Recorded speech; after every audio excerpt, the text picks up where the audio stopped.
up to your knees in love. There's a tree house in the meadow below the mountain peak, the perfect place for lovers when they play hide and seek. There's a covered bridge at Cripple Creek where the horses always stop. Between the tree house and the covered bridge, that's how Mom won Pop by making love in the country where skies are blue.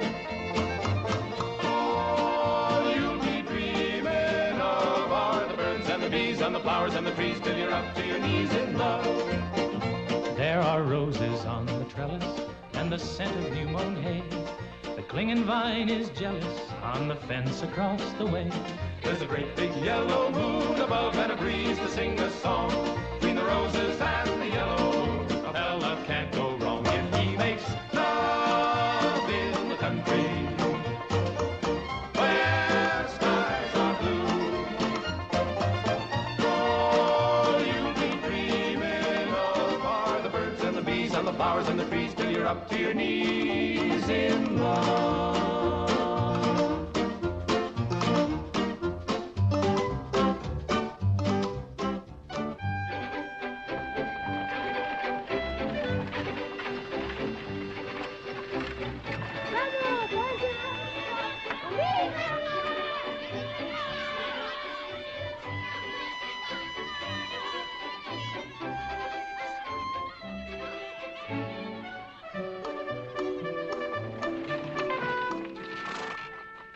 Lord to goodness, not again.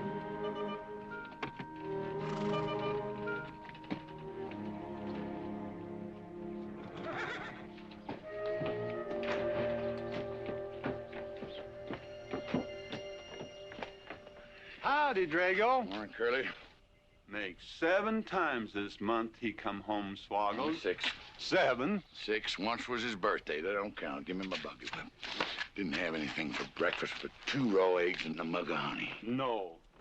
Curly, Yes, boss. don't say it's a fine morning or I'll shoot you.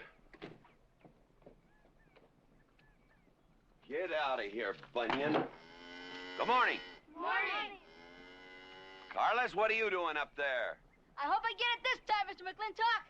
My brothers, they got the big hats already.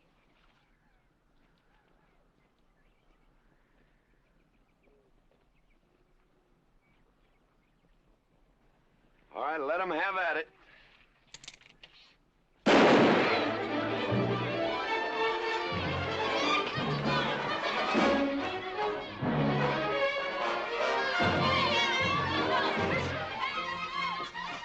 Get over it. Did you let me drive? You promised me you would sometime. No, yeah.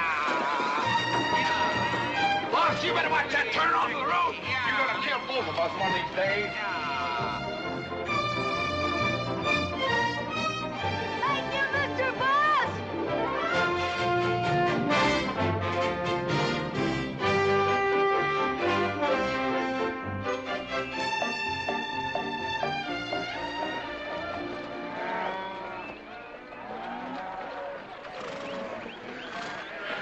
You got cattle in the back, boss.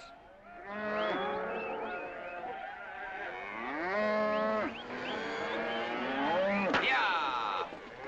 Give it up. Yeah.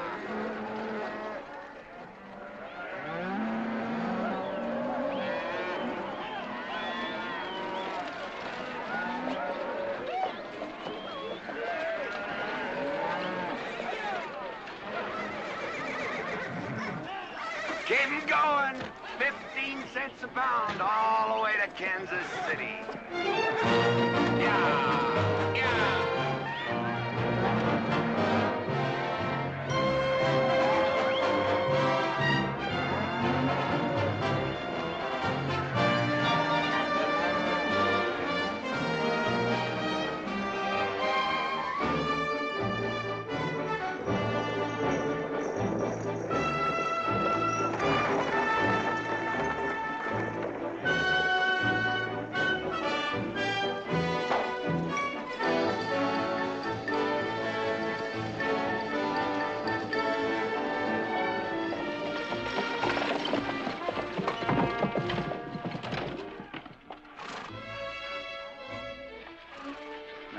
There's one old pensioner I wished you would pass up.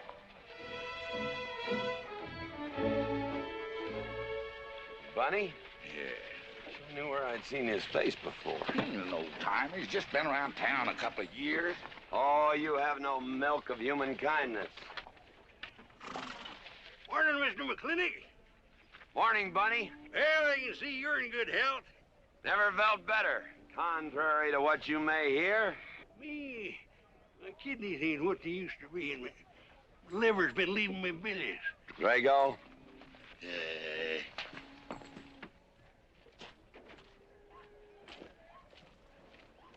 Hello, Ben. Hey, McLintock. Drago, throw that in the buggy. Yes, sir. The scrubby bunch of Sooners, huh? They are at that. Well, it ought to make Douglas happy, lining his pockets with land fees. What are we gonna do? I don't know what you're gonna do, Ben. Me, I do nothing. 200 families. Quarter of beef a week per family. They last 2 years. That can be a sizable number. I got 20 head to 1 of any other brand on the Mesa Verde. I'm not hollering. Some of us haven't got all the money in the world. Some of us ain't old and tired and feel like being put upon. You interest me, young Ben. Go on. So the first time I find one of our hides wearing our brand hung on one of them settlers' fences, I aim to kill me a plowboy. You do what you want, McLintock. We'll do what we want. Fellas my age generally call me GW or McLintock. Youngsters call me Mr. McLintock. All right, Mr. McLintock. Not because I'm afraid of you. You're the big he-stud of this country. And I reckon a fella my age should call you mister.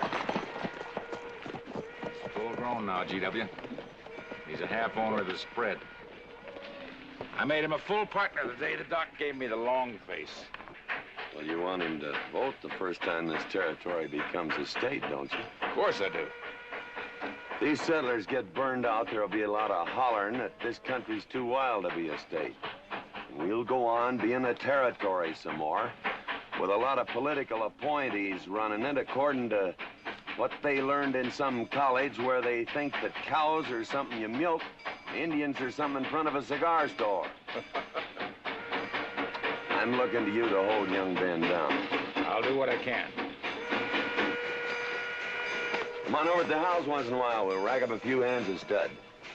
GW, that'll be just fine.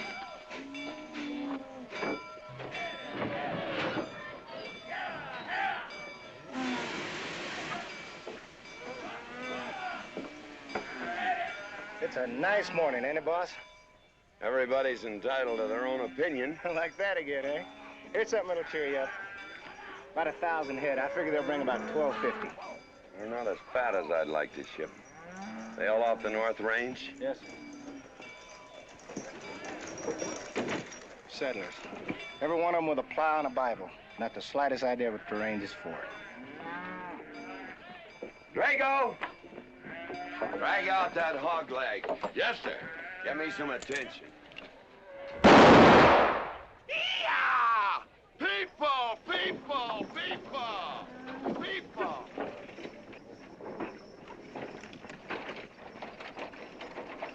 Come on, all of you. Gather around.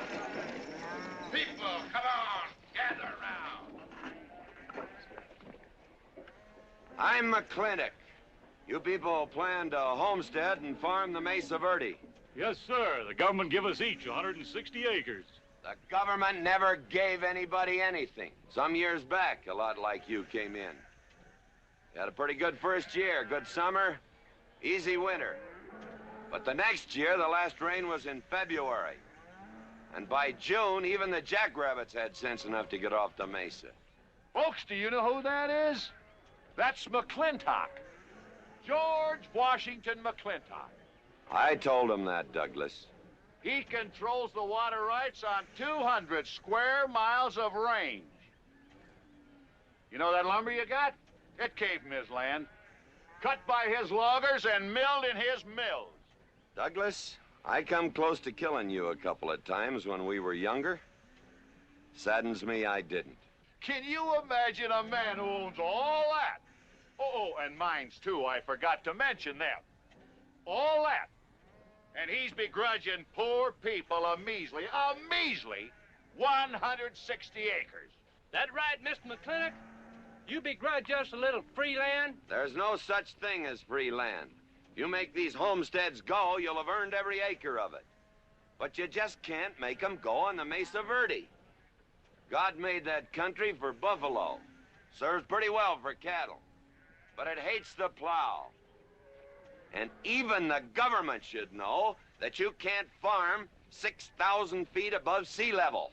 Any trouble, Mr. McLintock? No trouble, Jeff.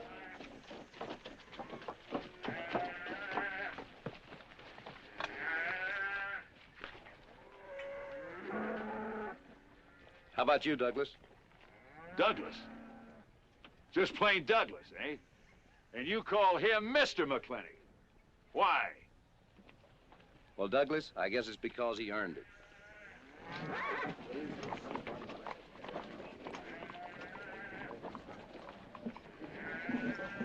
Mr. McLintock? Yeah? I'm a good hand with cattle, Mr. McLintock. I'd like a job. Well, you look strong enough. You come in with those Sooners? Well, yes, sir, but we don't have a homestead. Can't use you.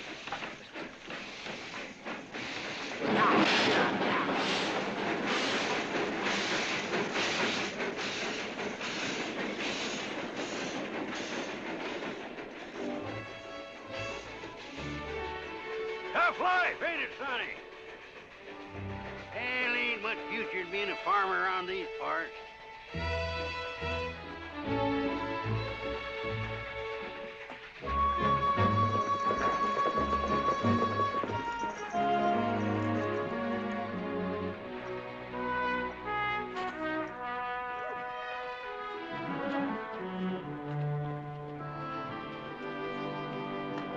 Ladies, this is the finest Chantilly lace available anywhere.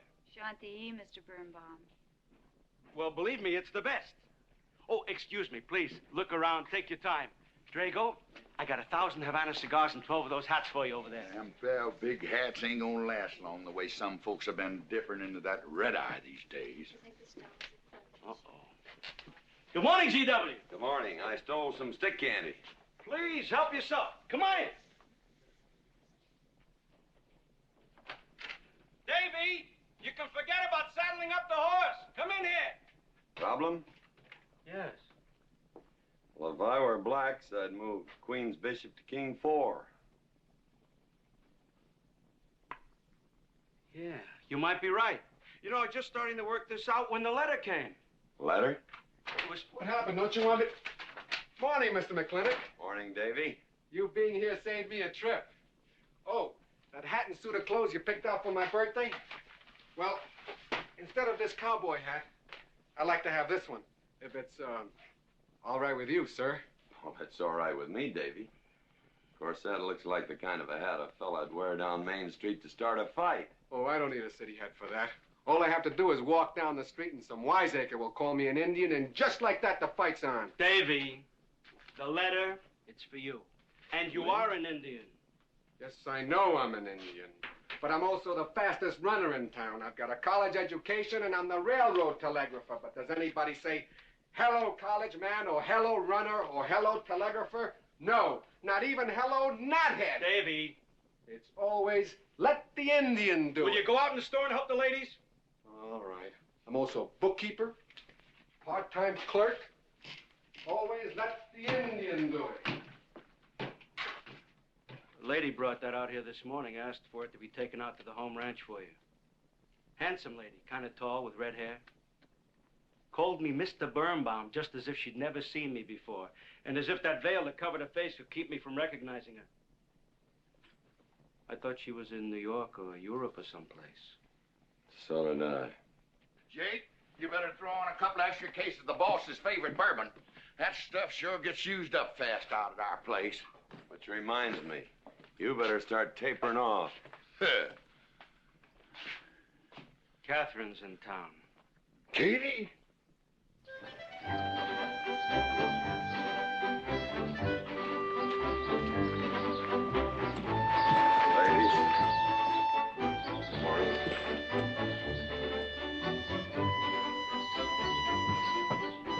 Morning, Miss McLintock. Morning, Mr. McLintock.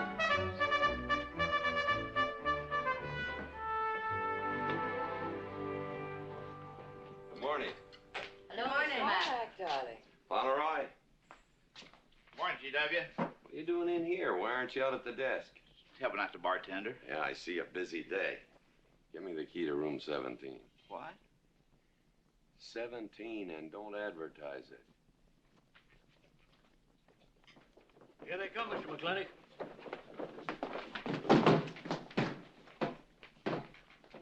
Set 'em up. Beer, whiskey. Day off? Off day.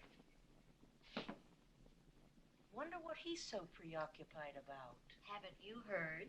No, what? Katie's back in town. Katie? Yes, dear. The social arbiter. Well, hi, Sonny. Good morning. Oh, He sure is a quiet one. Mr. McLintock, I don't want to bother you. I'm sorry, boy. I told you, no job.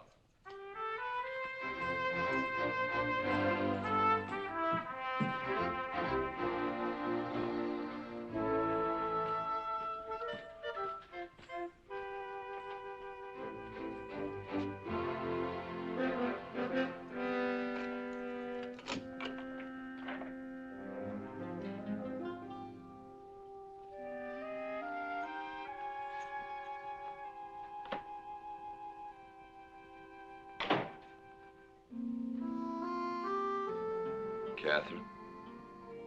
George Washington McLintock.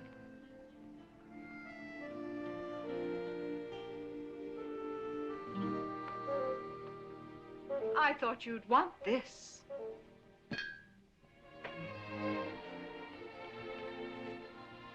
First dig of the spur.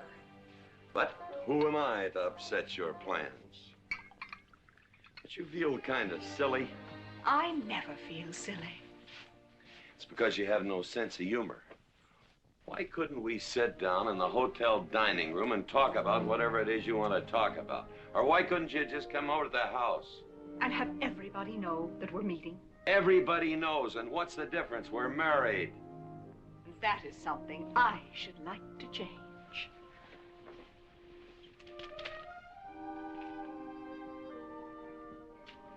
You know the answer, Katie. That isn't why you sent for me. Let's get to the rat killing.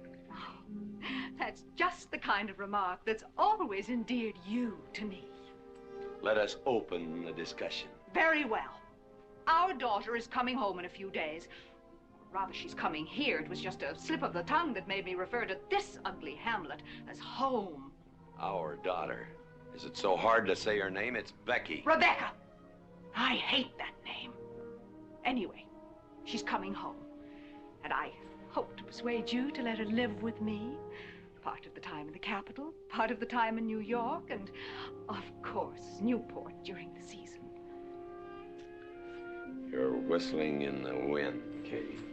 If she stays here, she'll become just as crude and as vulgar as all of this country. And if she goes your way, she'll be all show and no stay.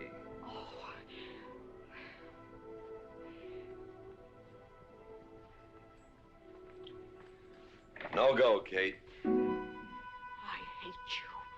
Oh, how I hate you. Half the people in the world are women. Why does it have to be you that stirs me? Animal. That's the story. I saw your picture in the paper at the governor's ball. You were dancing with the governor. At least he's a gentleman. I doubt that. You have to be a man first before you're a gentleman. He misses on both counts.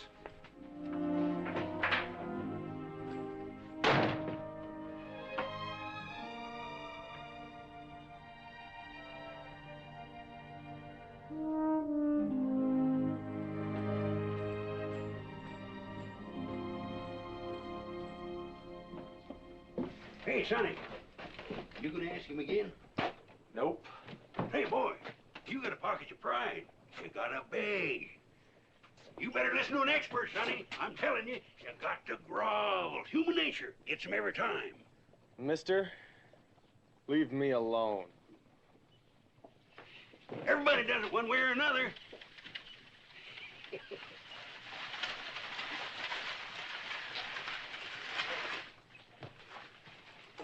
About that job, Mr. McLintock. I already told you, son, I've got no need for farmers, or use for them. Just 1 minute, Mr. McLintock.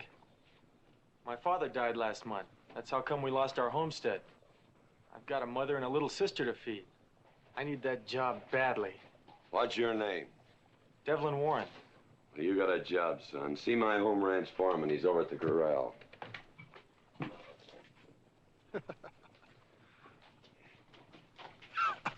Step down off of that carriage, mister.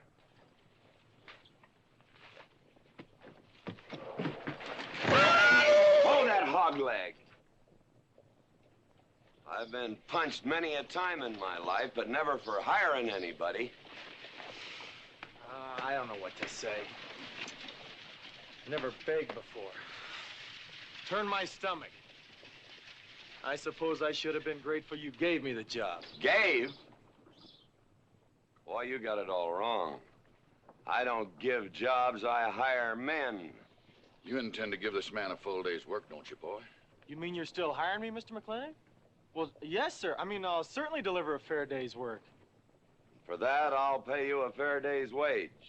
You won't give me anything, and I won't give you anything. We both hold up our heads. Where do you live? The settlers' encampment, down by the mine. That's your plug? Yes, sir. Well, hop on him, and we'll go get your gear.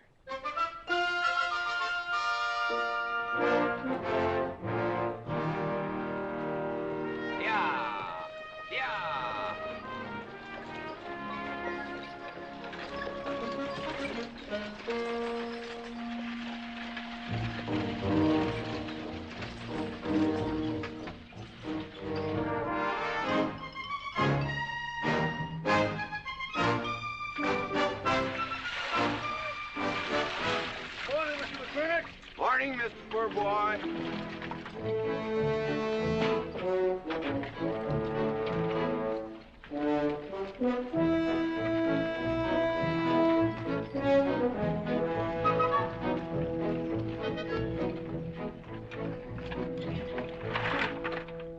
I'm sure that all you fine people are interested in knowing just what portion of this new land will be your new home.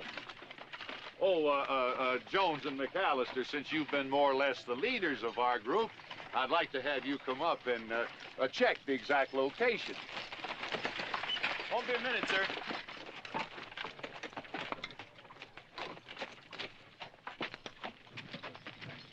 Go after that boy and give him $30. Tell him McLintock pays these riders a month in advance. From the looks of things, they could sure use it, too. Oh, Mom? It's Mr. Drago. More. Well, and what do we owe this visit from the cattle baron? I've got a touch of hangover, bureaucrat. Don't push me. Oh, McLaglen!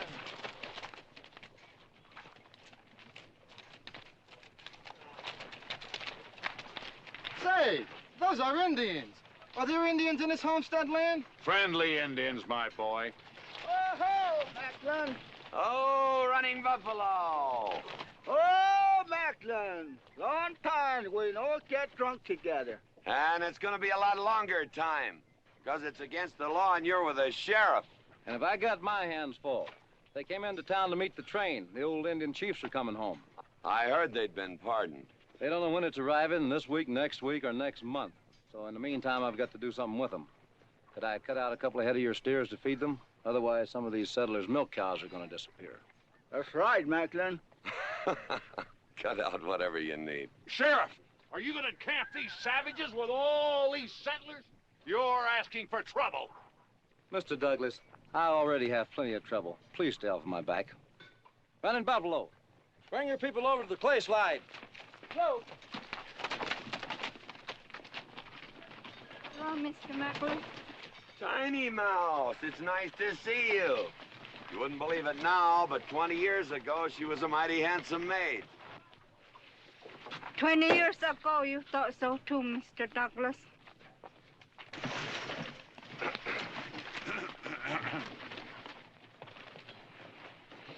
It was just like this. I had a dead beat on old running buffalo, and my sharp 50 caliber misfired. That was back in that trouble in the 40s. Remember? I remember. Hey, you want to tell you something come directly from heaven? No.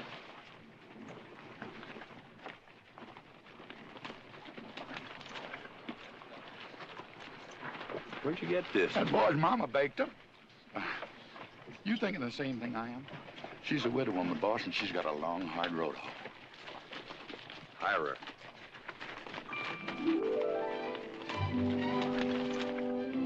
I always said you had a heap of sense.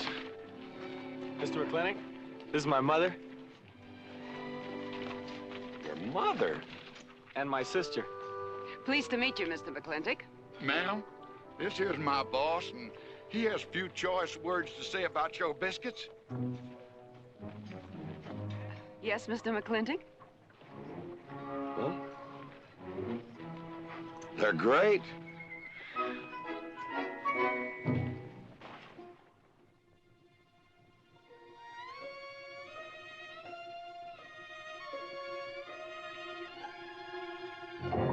Well, you old Cantonese reprobate, how about it? You fire me? I kill myself. I'm not talking about firing you, I'm retiring you. You've been rustling food for us for 30 years. We're gonna put you out to pasture. All you'll have to do is give advice. Be one of the family. I kill myself. I may save you the trouble. But, Ching, you kill yourself, I'll cut off your pigtail and you ain't never gonna get to heaven. I'll be one of our family. I give you my solemn word. Pretty clumsy family. Drink too much, get in fights, yell all the time. Cut off his pigtail. All right, I'll be one of our family. Giúp lấy đó. Phải là giúp lấy đó. Giúp lấy đó, hai.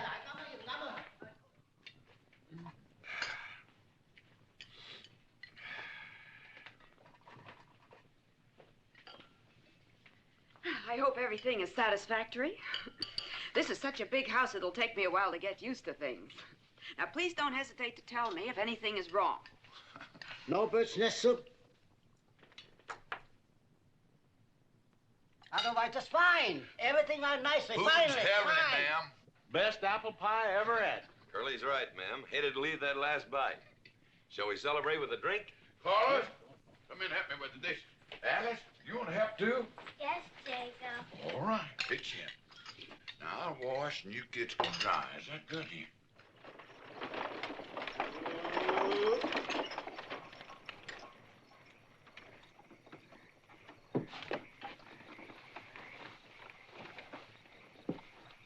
Don't seem possible one woman could use all them clothes.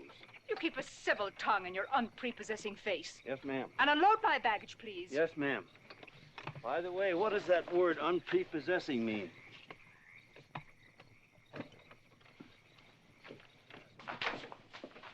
Miss McLintock. Oh, hello, Carlos. Run and help the driver with my luggage. I couldn't trust anyone else in this house to do anything correctly.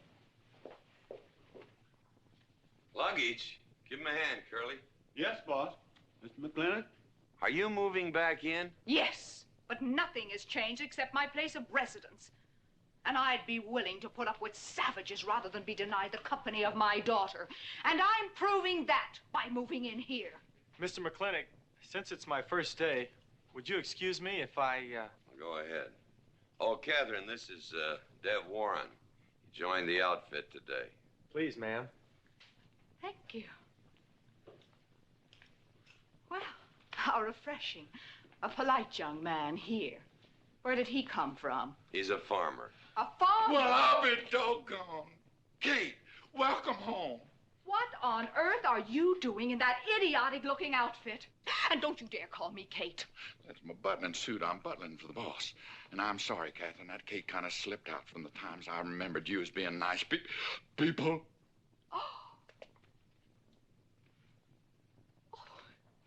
Are you going to stand there with that stupid look on your face while the hired help insults your wife? He's just ignorant. He doesn't know any better than to tell the truth. And I can't help this stupid look. I started acquiring it as you gained in social prominence. Mrs. McLintock, where do you want I should What? Put him in the master bedroom. Yes.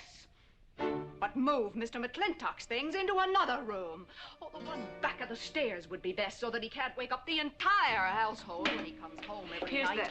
Just before daybreak. Yes, ma'am. Oh, excuse me. Here's your cigars, Mr. McLintock. I am Mrs. McLintock. Catherine, this is the cook. This is the lady does the cooking for us. Mrs. Warren, Mrs. McLintock. How do you do? Very pleased to meet you, Mrs. McLintock. Very pleased. Likewise. You see, I just came to work here today, and I guess I jumped to the conclusion that this was a bachelor's household. It is, and then again it isn't. I will explain so everything will be quite clear, Mrs. Wallace. Mrs. Warren. Mrs. Warren. It has been a bachelor's household for quite some time.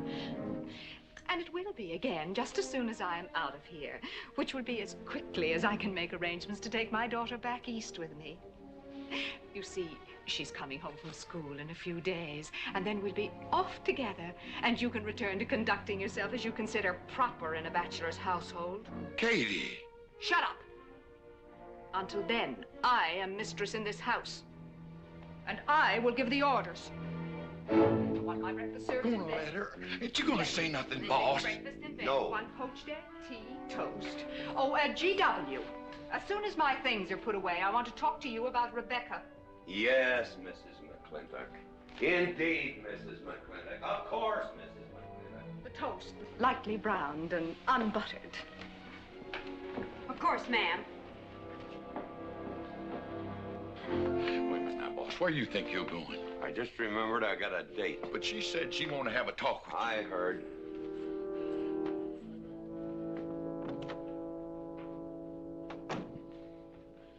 Good evening, Lem. Evening, Mr. Mack. Yep. Say, Mr. Mack, what does unprepossessing mean?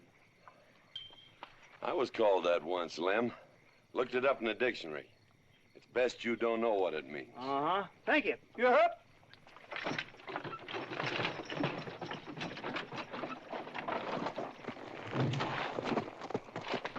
Hey! What am I gonna tell her when she asks where you went? When in doubt, tell the truth. She wouldn't expect that from you anyway. Where's Mr. McLintock going? There he goes, burning his last bridge. You see a yellow streak about a foot wide running up down his backbone. Well, Mr. McLintock? He ain't afraid of nothing. I once thought that.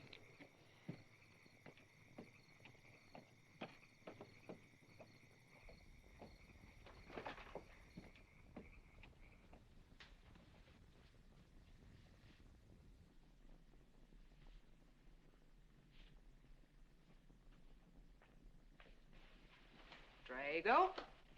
Yes, ma'am. Was that, He took off, lit out. I told him I wanted to talk to him. Yes, ma'am. I was standing right over here when you said it, and I was standing right out there on those front steps when he walked up to a horse, grabbed a hunk of mane, stepped up on him, and sunk spur. Where did he go? Last time I saw him, he's going east. But you know him, he's liable to go north, south, or west. Get me a carriage. Yes, ma'am, but... But what? Maybe you shouldn't follow him into maybe where he's going into. What does that mean? I don't know, but I wish I hadn't said it. Just get the carriage. Yes, ma'am. What happened? Get the Bruce. Baruch? Hitch it up. She wants to go to town. But Mr. McLintock never said anything to me about it. Look, young fella, I'm the ramrod around this place, and you better start giving me a yes, sir. You're gonna get the roof of this house pulled down on your head. Yes, sir.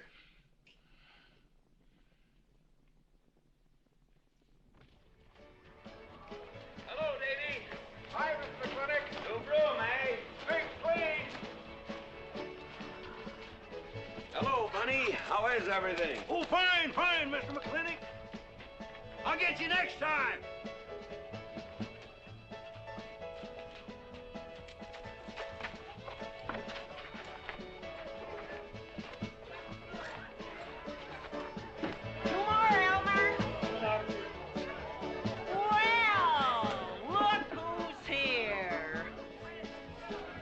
Hey, Mac. Same as usual? Ladies. Evening, GW. Jake? Wrong move. What? Chess problem. Queen's in danger.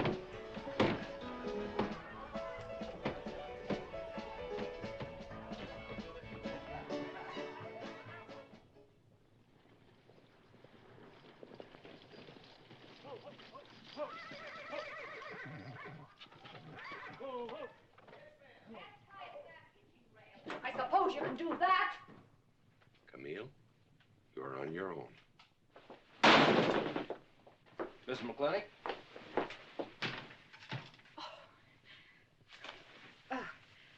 I'm Camille. Camille Reedbottom. I'm learning the game of chess. Thought it would give me something to pass the time.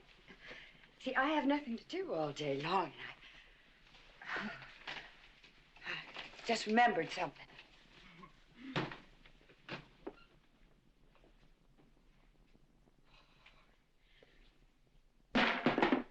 Catherine, I didn't hear you come in. Mr. McLintock, I told you that I wanted to talk to you. Not now. Could I get your glass of sherry, Catherine? Oh, thank you, Mr. Birnbaum. I could use one. I came into town behind a runaway team. Drago never could handle horses. It was that young man whose mother pretends to be your cook. Catherine, your wine. Oh, thank you, Mr. Birnbaum.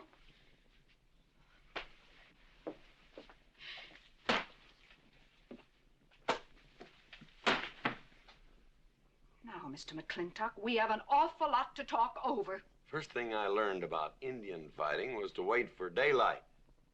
What has our conversation got to do with Indian fighting? Indian fighting is good experience for our kind of conversations. Oh. It'll wait, Catherine. Evening, Sheriff. Mr. McLintock, we had quite a ride out here. Oh, I finally got that team settled down. It's your move. No, it's your move. I just castled. Oh. Now, look here. You're not going to sit here all night long and play chess when the matter of our daughter remains unsettled. I am going to remain here and play chess, and the matter of our daughter is settled. She stays. Oh, such stubbornness. Catherine, your hair. Oh, it is a mess after that awful ride. No. It's just that I haven't seen you for a long time. And it seems to me the last time I saw you, your hair was a little darker, no?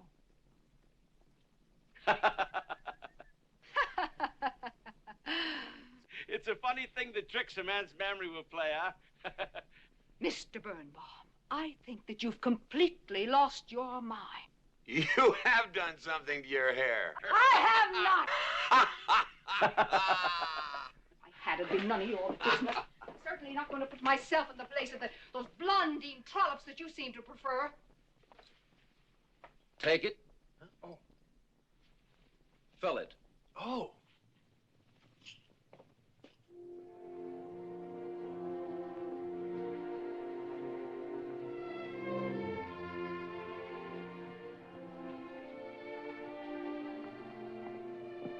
Morning. You fellas still at it all night? McLintock never quits. But a Birnbaum has to. Besides, the game is over. You got me. Oh, no, Mr. Birnbaum. You still got a good game. Oh, you play chess. Please, take 'em.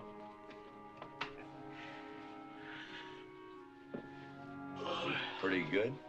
Fair. Well, looks like I won't have to come into town always to get a game. Remember, I'm a bad loser. It's your move. Yes, sir.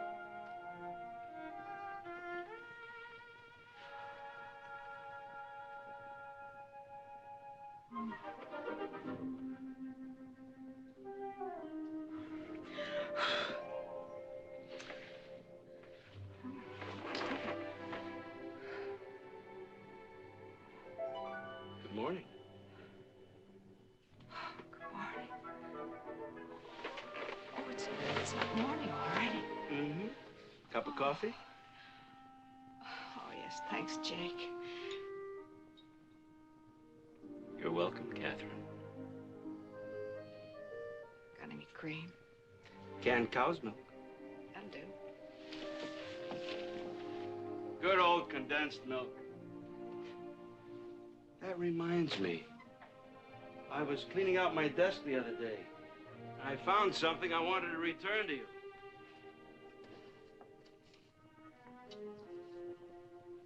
Here it is.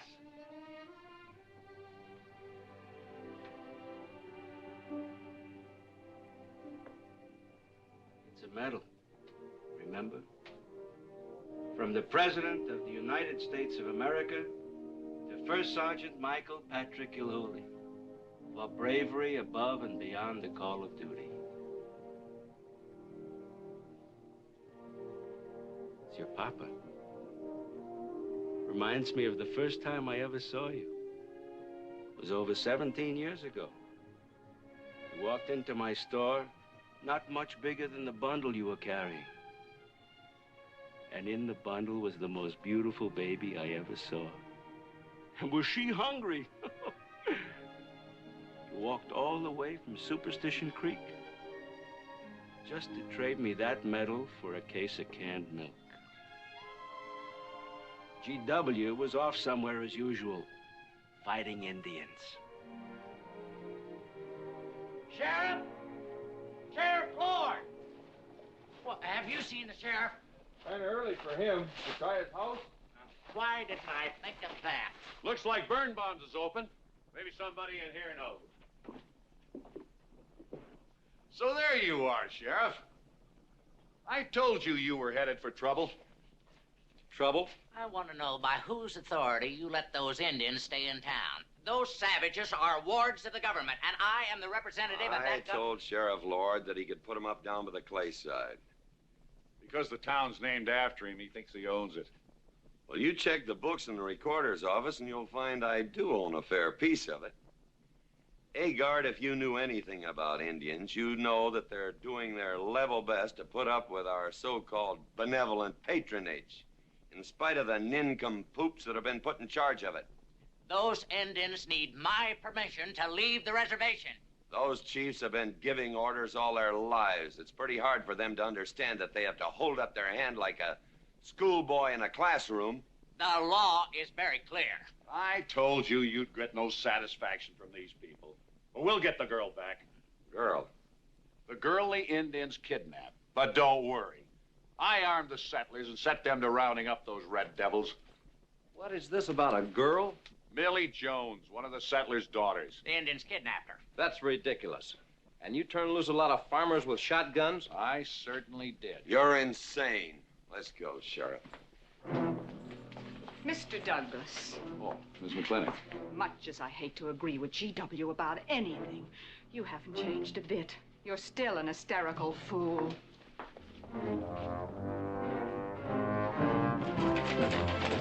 Coming to town, I got worried. What about? Thought maybe Katie shot you. Not yet, Drago, but it took restraint. Wait a minute. You better take Agard along. Not that he'll be much help. Drago, put him on a horse.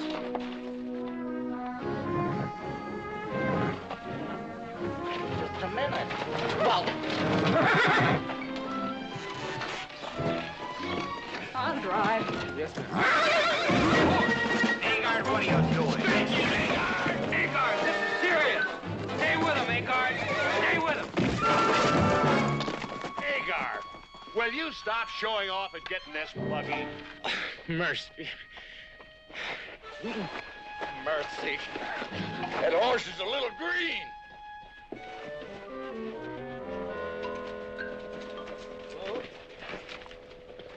Let's go. yeah.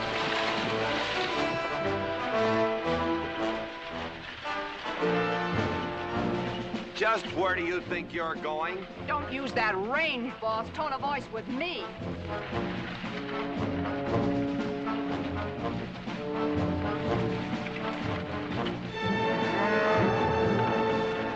Carter! We're headed for Mr. Poor Boy's mine. Mount up some riders. Right, boss. You heard the man.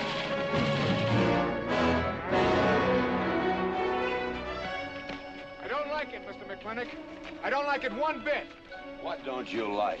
They're planning to hang an Indian.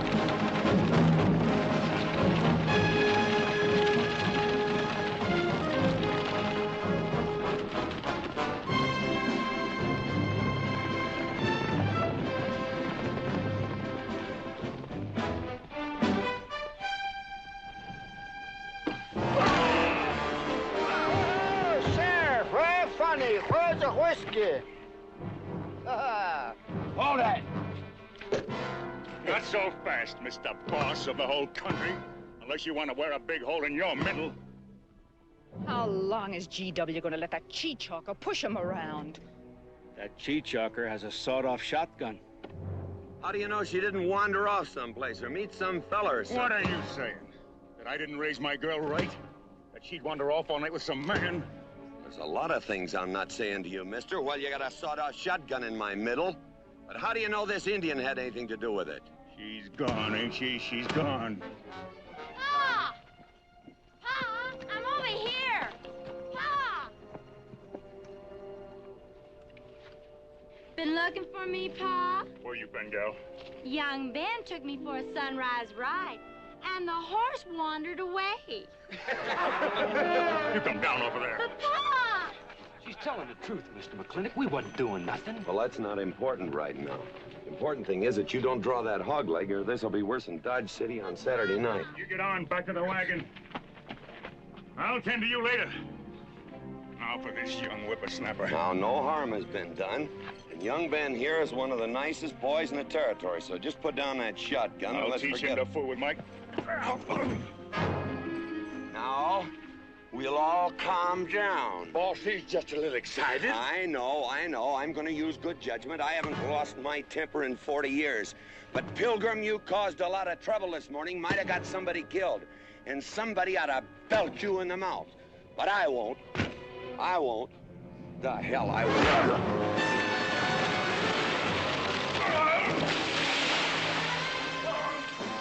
McLintock Rider!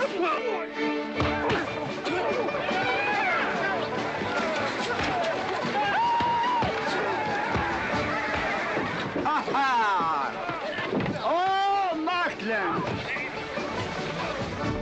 Hey, Buster! Remember me?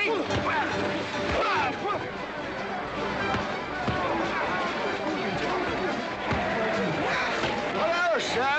Nice party.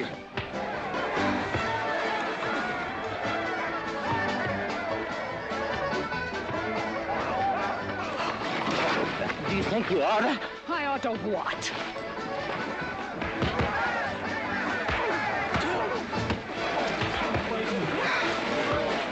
Why, you think?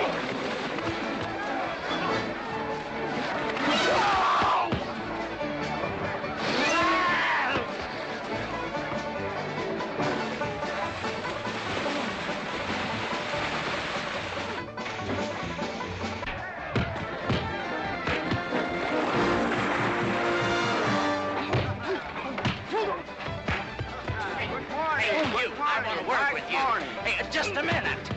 What do you do? My glasses. Hey, now stop this or you'll be sorry.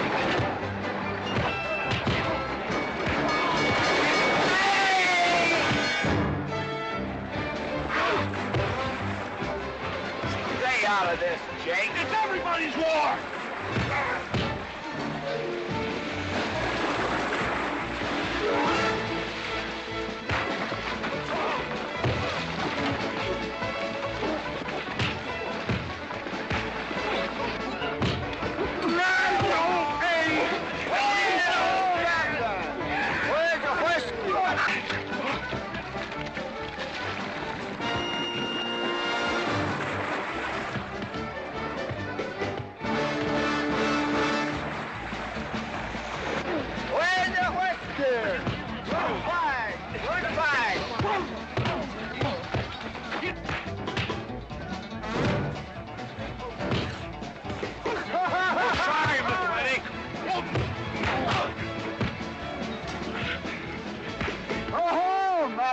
Thanks.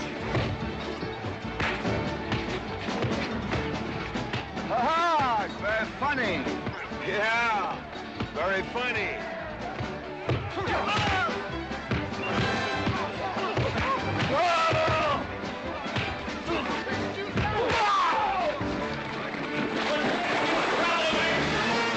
Guys, Mr. Douglas, I'm sorry.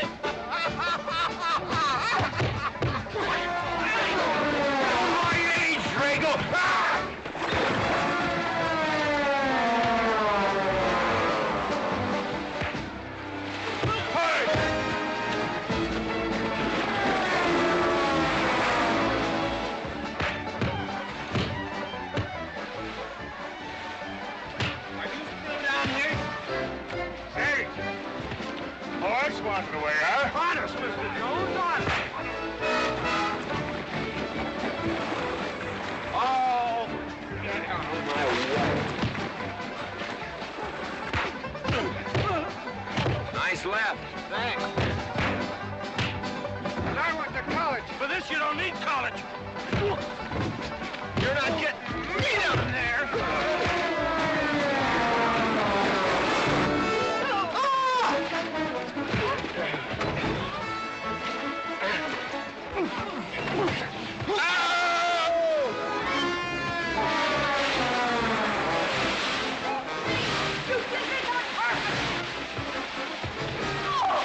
Why, McLintock, you big... Good morning to you, Mrs. McLintock. Buddy, you big... Yowie!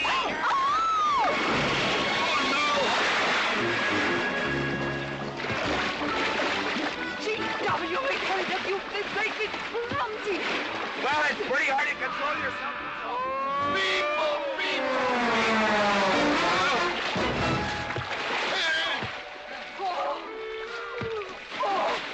Oh, McLaglen! Oh, McLaglen! What party? No whiskey.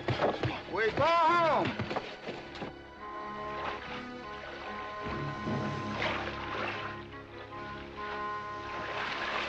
You and your friends. Well, we at least saved your hat.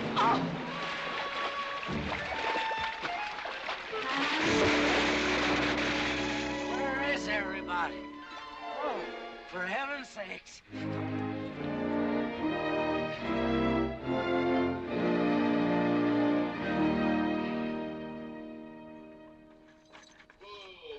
Drago, will you never learn how to handle a team? Yes, ma'am, I'll sure try. I'll tell you that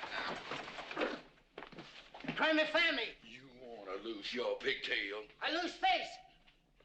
Lousy lot of tips. You want to lose more than that. Kate, Yes? we could be a big help to one another. Like what, may I ask? Well, we could wash the mud off of each other. We used to have quite good times doing that sort of thing. There are a lot of things we used to do.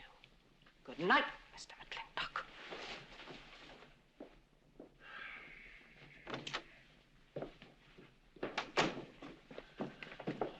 Any luck?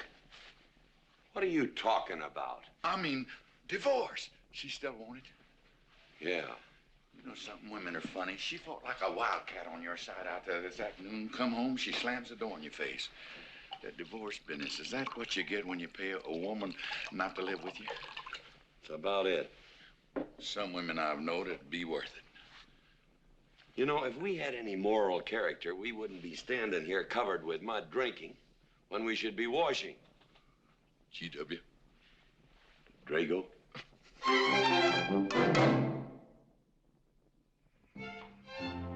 Miss Warren, these biscuits. Oh, thank you, Drago.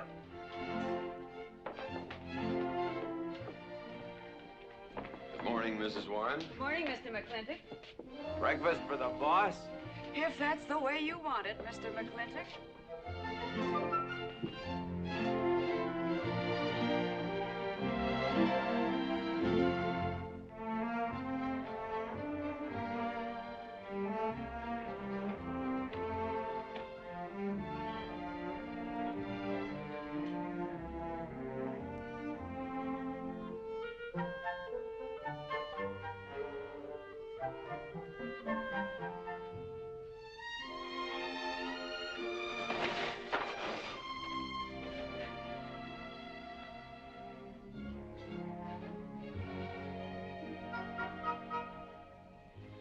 One poached egg, tea, toast, lightly browned, and Why, Mrs. McLintock, you have a black eye. I do. Ooh.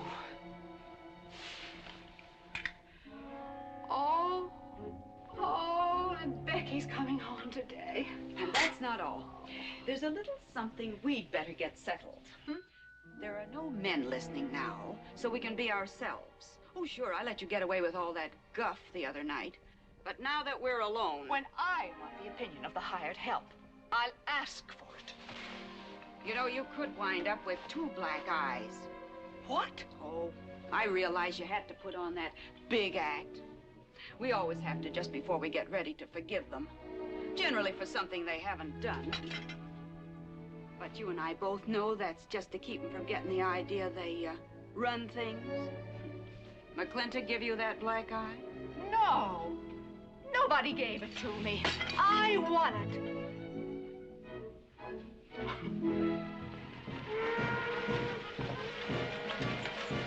Morning, Davy. Morning, Mrs. Beach. Mr. Beach.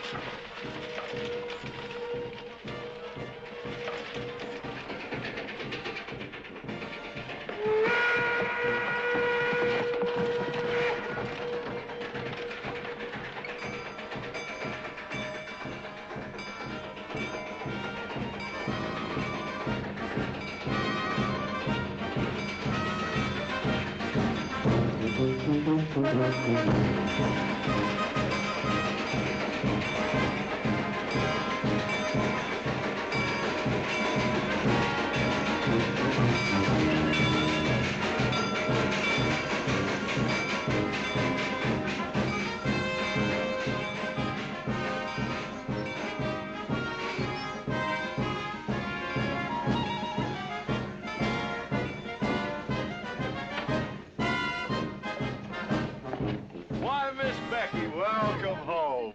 Hi, Dad. My How boy! are you? Good to see you again. Daddy! Well, Daddy! Oh. It's been 2 long years. I guess I'm gonna have to stop calling you Tomboy. Oh, Becky. Mama! Oh, Mama. I wasn't sure you'd be here. Oh, I've been here a few days. And, oh, Becky, I've bought you 3 of the most beautiful dresses. Oh, Mama. Uncle Drago! Oh! Did you bring your old uncle a coming home present? Sure did. What is it? A mustache cup. And what did you get me? Prettiest Palomino pony that ever packed a saddle. Broke the stand, drowned, tie in the counter. Oh! Uncle Jake! Oh! What are you doing in Mr. Douglas's tuba? Oh, Mr. Douglas has had a little accident. I brought you a whole shipment of licorice sticks. But now that I've seen how much you've grown, I think we better exchange them for a couple of bolts of dress goods, huh? Thank you. Oh, the mayor was going to be here, but he had to go to the territorial capital on a horse theft matter. But I'm going to give his speech. Oh, and don't worry about the mayor. I'm sure that he can find a bill of sale for the horse.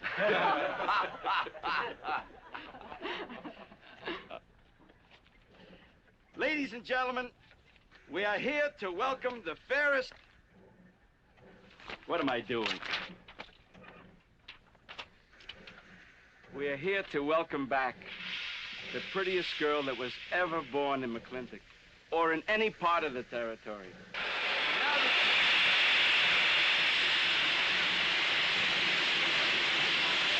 Hey, Davy!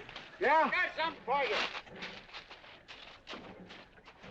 Yardmaster up at the junction told me to let him ride, so I locked him in here. I've had my scalp a long time, and I aim to keep it.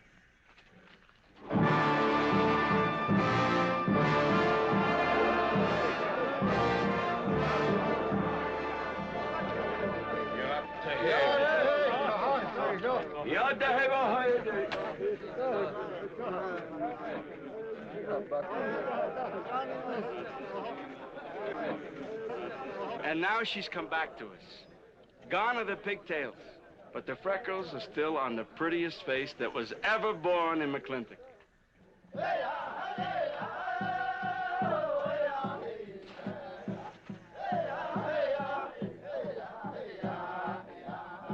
Hey, that's Puma. And it's true. The government did turn them loose. Good old Puma. I'll never forget when he brought G.W. home. Your father had a hole in his chest and 104 fever. Of course, they weren't very mannerly about it. He came past the house at a high lope and threw him on the doorstep. And you do remember them good old days, don't you, Katie? Catherine.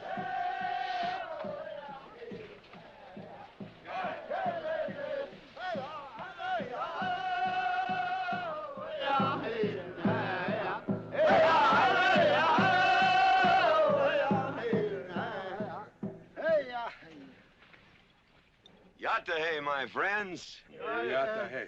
Puma, honored enemy. Does big McLintock forget, also blood brother? No, I'll never forget that. All wound. Does it hurt still? I feel it when it comes on to rain. An inch higher and I wouldn't have had to worry. Big McLintock, that was remembered fight. We return with news. Our people have more trouble. You see, I learned good English now, Big McLintock. Learned in white man's jail. But we would have you talk our course at government hearing. I understand that Governor Humphreys is going to preside at that meeting. Yes, Puma, I'll translate your wishes. Mr. McLintock, could I impose upon you to use your Comanche to tell these Puma chiefs... is chief of the Comanches, and he speaks English very well. Oh, well, your people will have to follow my instructions to the letter. It is the law of the land... Well, now, just a minute. Well, for heaven's sakes.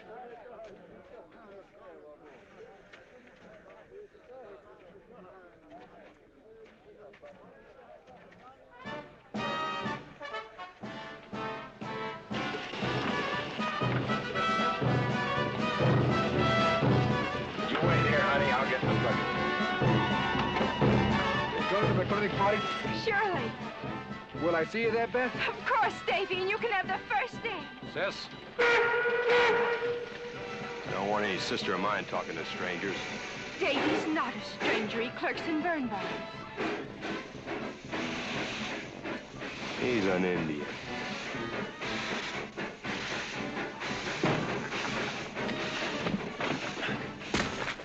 Darn you, Drago! Now look what you've done. Baby, this is Devlin Warren. He works for you, Papa. Dev, this is Miss Becky McLintock. Those are my things. Yes, ma'am. Oh, I don't own you anywhere, Miss Becky. What do you mean? Oh, I mean, you look so much like your mother. Well, even prettier. Oh, Mr. Warren. Mother's much prettier than I am. Many a fight started with words like that. Come on, get in the buggy. Hello, Ching. We got chili pie for dinner. Oh, I'm not cooking. No, he's not. Junior! Yes, Miss Becky. You remember Junior Douglas, Mama? Oh, of course. How's college? Valedictorian, 95. Oh, congratulations. Oh, Mr. and Mrs. Douglas, we will see you at the party, of course. Oh, delighted.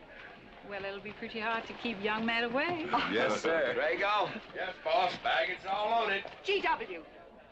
You remember young Junior? Oh, yes. Like father, like son. Mr. McLintock, I hope you don't think I'm being presumptuous in asking for the honor of calling on Miss Rebecca. Well, there she is. Ask her yourself. Thank you, sir. Ching, now I'm going to get fired. Get up out of here. Thank you, sir. Thank you. How do you know me, man? I'll see you at the party, Junior! Yeah. Yeah. Yeah, what? Like father, like son. What did he mean, Matthew? Come on, Ching. Grab a root and growl. 我係佢公務人，唔認真做工。我係嗰啲人，我死唔係屈佢跟我做啊！我呀，做晒咗啊！ Well, you're doing a good job, Miss McLintock. Thank you, Miss Fuller. Deb, when you're finished there, go over and help Drago with the beer cakes. Yes, Mom. Deb, could you come and help me a minute?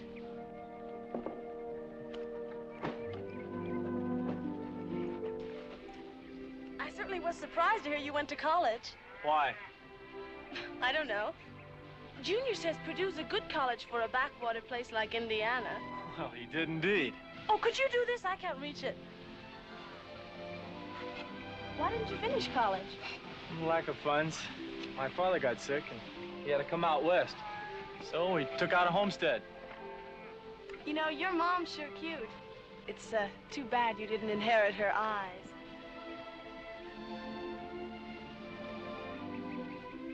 Well, you'd been lucky if you'd inherited a few things from your father. Oh, really? For instance? It was common sense, for instance. Common sense. Yeah. You don't see him being fooled by some dude like Junior Douglas. Junior's not a dude. He's nifty. This needs a woman's touch. And besides, he got a letter at college. What sport? Glee club. Very strenuous. Don't you dare hug me! I have no intention of hugging you.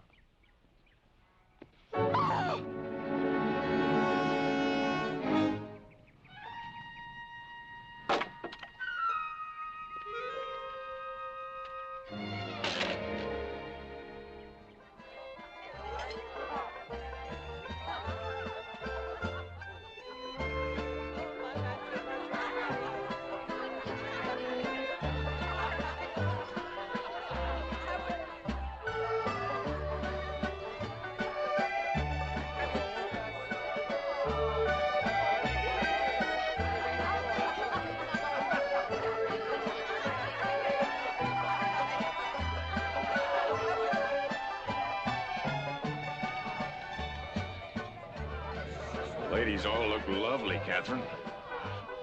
You know, this is a real fine party. Oh, thank you, Ben.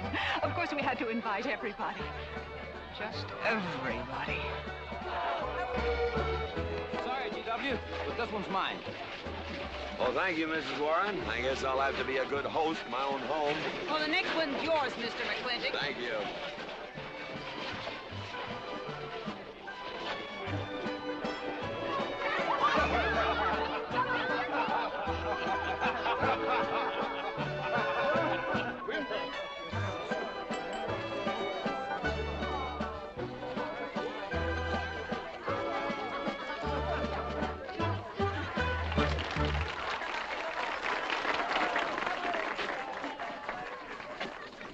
Drago, go and do what I told you to do. Oh, Katie. Catherine, and do as you're told. Oh, Drago, do this. Drago, do that. Yeah! People, people, people. This Douglas feller. Drago! Yes, ma'am. Matt Douglas, Jr. is going to bring you folks some of the latest terpsichorean dance steps, brand new, brought by him directly from New York City. All right, Mr. Fiddler.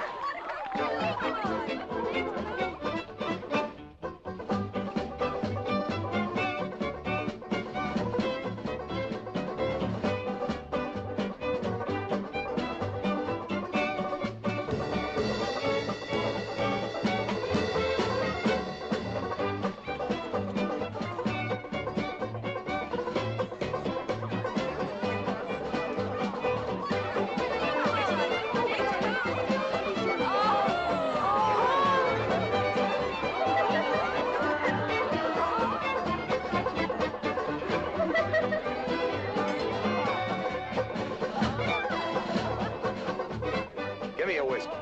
Put Williams on board. What? Just turn a 10-gallon party, boss. We're run out of whiskey. Well, I can take care of that. 你 Chick. 學校整咁個我做升我做廣告。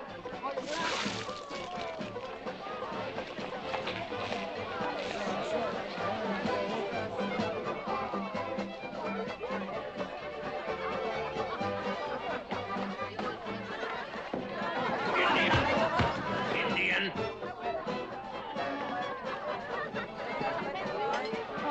And you still got any ideas about asking my sister to dance? Get up and we can do this all over again. Yes! That's enough. You fought it. It's all over. Quit butting in, Birnbaum. He's a hired man, not your son. Look, you fought him fair and square. I don't think it was so fair and square. Well, you want to take up where he left off? If I did, you wouldn't find it so easy.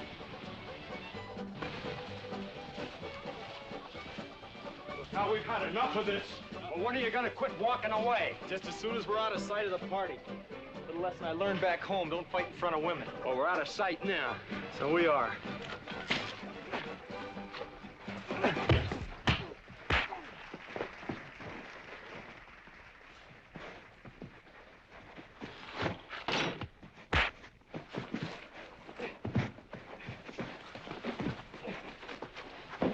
Such vulgarity. Someone should do something about it. You're right. Absolutely right.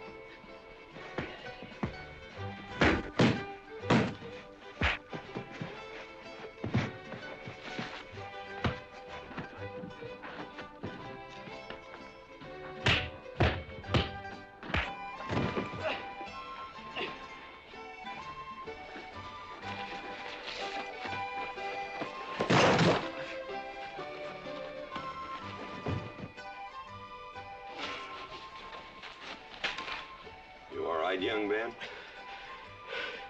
I'm all right, Mr. McLintock. Pretty fancy fighting for a country boy. 2 years at Purdue, Mr. McLintock, on the boxing team. I never thought any farmer could whip me. You sure did. Better get him cleaned up. Get him some water, Jake. Yep.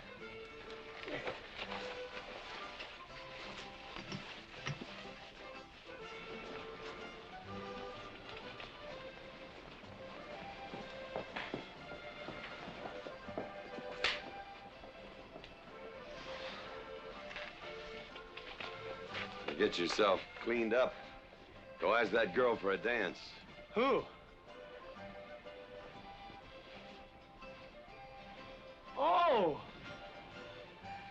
Did I miss one? Oh. Where is he? I'll find him, that young whippersnapper. Trouble. Where is that farmer boy? Where is he?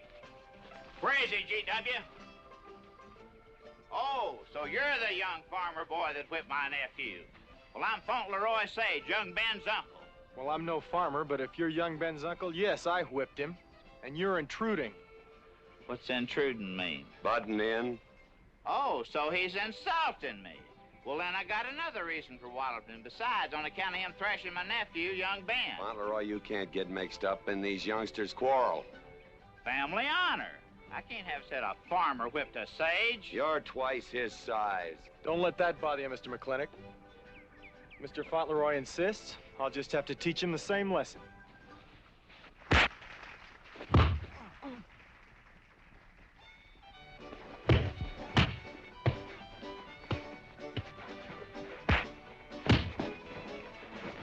Say!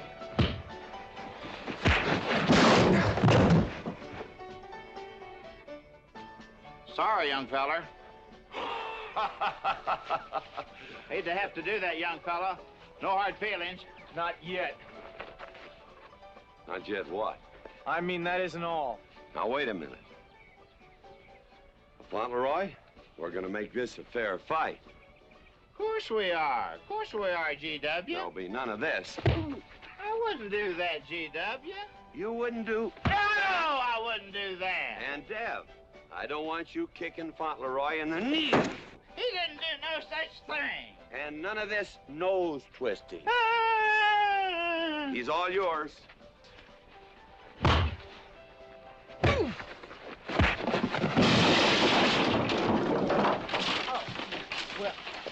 Well, where are my glasses? You all right, young feller? Ouch! I'm all right. This Indian agent will stop stepping all over me. I beg your pardon. G.W. You're just funning me. But I want you to know that boy fought me a fair fight. Well, I'm glad to hear that, Fauntleroy. Here's my uncle. Fauntleroy, what have you been doing? I hope my uncle didn't bother anybody. No bother. I think we'd better join the ladies before they get curious. Drago. Fauntleroy, let's line them all up for a do-si-do. Jake, you think tincture of arnica would help? Could be. Used to help you. Gentlemen, to the medicine cabinet.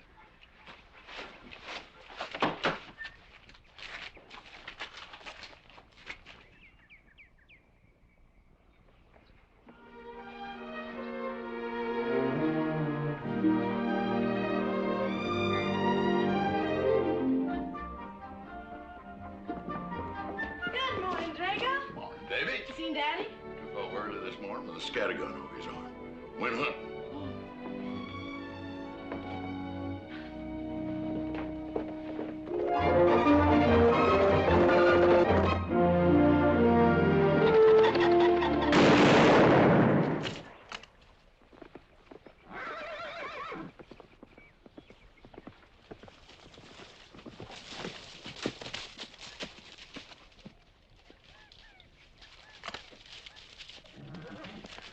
morning, Daddy.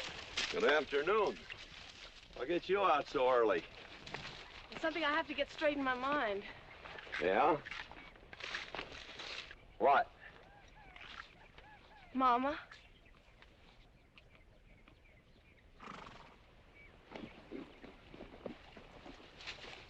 Why'd you and Mama stop living together, Daddy? Why'd you separate? Aren't you going to answer me? No, It's sort of my business, I think. I don't. Is it another woman? Usually is. At your age, you always know what's usual. Is it Mrs. Warren? Becky, I don't want to start laying the law down your first day back home. But I'll have no more such talk. First time I ever saw Mrs. Warren was last week. She has a job here at which she's very good. And I hope you'll have the good manners to not pry into other people's business. Your mother's and mine. Pretty good shot, Daddy. Oh, I can understand your trouble. Mama's often so, well, so petulant. Petulant? You learned a lot of words back east, Becky. Wish to God they'd have taught you some meanings. You were only about 6 months old when your mother stayed alone with you in a sod hut under 8 foot of snow, while I moved the herd 300 miles south to try and save it. Saved about half of it. You were a little more than a year old at the time of the great Comanche raids. We stood off 500 Plains Indians for 9 days. Petulant, Becky? I think you better go on home. See that Ching gets those birds.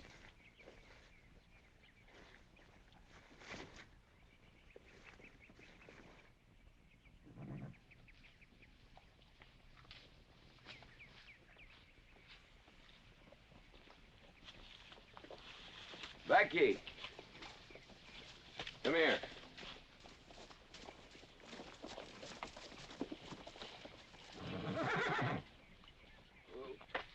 There's something I ought to tell you. Guess now's as good a time as any. You're gonna have every young buck west of the Missouri around here trying to marry you. Mostly because you're a handsome filly. But partly because I own everything in this country from here to there. They'll think you're gonna inherit it. Well, you're not. You're gonna leave most of it to, well, to the nation, really. For a park where no lumberman will cut down all the trees for houses with leaky roofs. Nobody will kill all the beaver for hats for dudes, nor murder the buffalo for robes. What I'm gonna give you is a 500 cow spread on the upper Green River. Now, that may not seem like much. It's more than we had, your mother and I. Some folks are gonna say I'm doing all this so I can sit up in the hereafter and look down on a park named after me. Or that I was disappointed in you. Didn't want you to get all that money. But the real reason, Becky, is because I love you.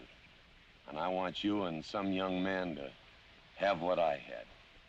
Because all the gold in the United States Treasury, and all the harp music in heaven can't equal what happens between a man and a woman with all that growing together. I can't explain it any better than that.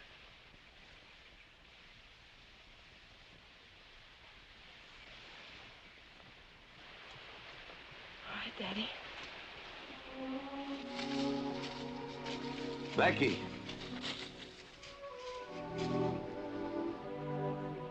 When you're as old as I am, you'll thank me for this. Daddy, I'm full grown. I wasn't worrying about me. I was thinking about you and Mama.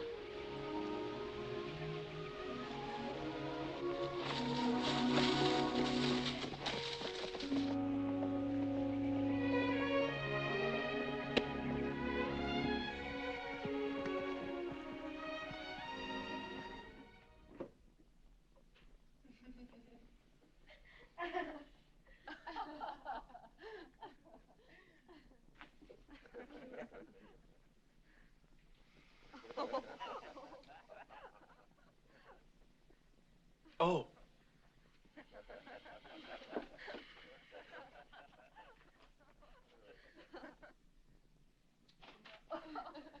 Well, sir, all three of them fell right out of the carriage. Well, it's getting rather late, Becky. It's bedtime. Oh, Mother. He brought this. He must have intended to use it. Oh, well. Sing us a song. Well, if you really want me to. Gosh, I haven't played in You quite know just right for me. Sure. It's the rage now. Oh. Oh. Dev, what are you doing? Oh. I just thought I'd get another cigar. Well, you've got one in your mouth and two burning in the tray. Not move. Fellas want me to play all the time. You're cuter than a baby steer, and softer than a mouse's ear. I want the whole wide world to hear. You're just right for me. You're sweeter than... Oh, no, not that rhythm, Junior. Do it the way they do at the plaza. I know the words. Sure, Becky. Will you sing with me? Of course. All right. I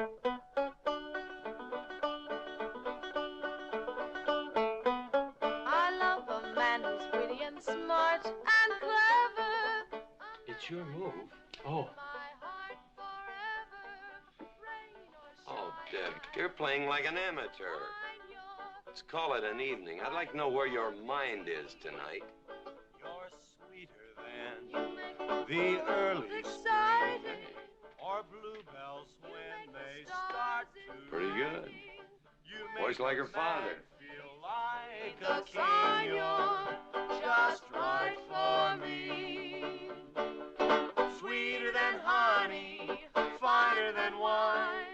I'm sure they found you on that honeysuckle vine. I would melt in your embrace. You disappear without a trace. To die like this is no disgrace. This is the time. This is the place for you. Just Right for me.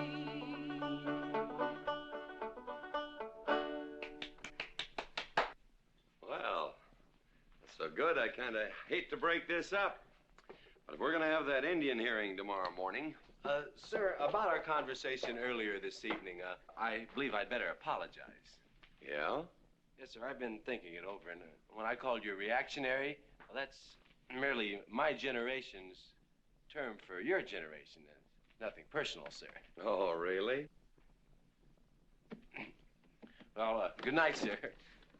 Good night, Miss McLintock. Good night, and do come again. Good night, Drago. Night. Boss, what does reactionary mean? Me, I guess. He says that anyone that wanted to sell at a profit was a reactionary. Was we reactionaries back in them days when you was selling beef cattle for 6 cents a pound on the hoof? Well, no use arguing with him. College boy.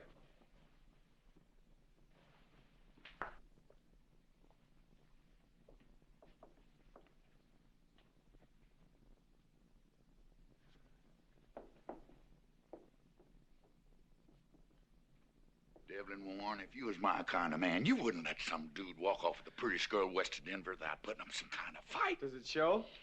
Well, what can I do? I'm just one of her father's employees. I'm just a hired hand around here. Every so often, Dev, you spill the strangest ideas. Everybody works for somebody.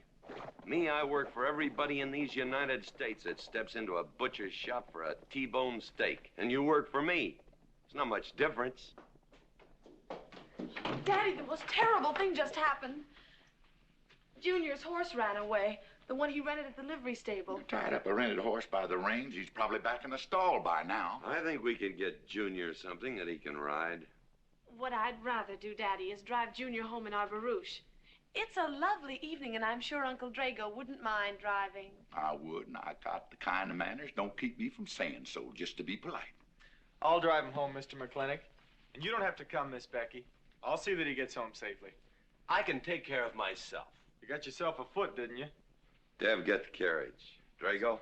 I'm going with them. Now you got me wrangling dudes.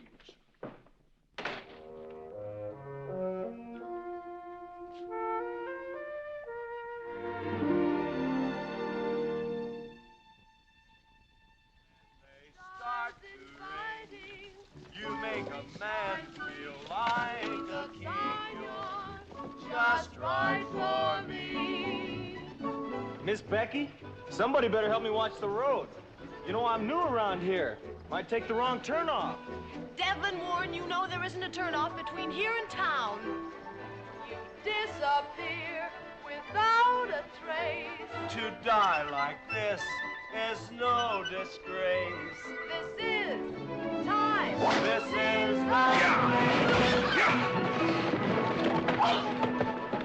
Devlin Warren, what are you trying to do? Kill us? Rather have your friend drive?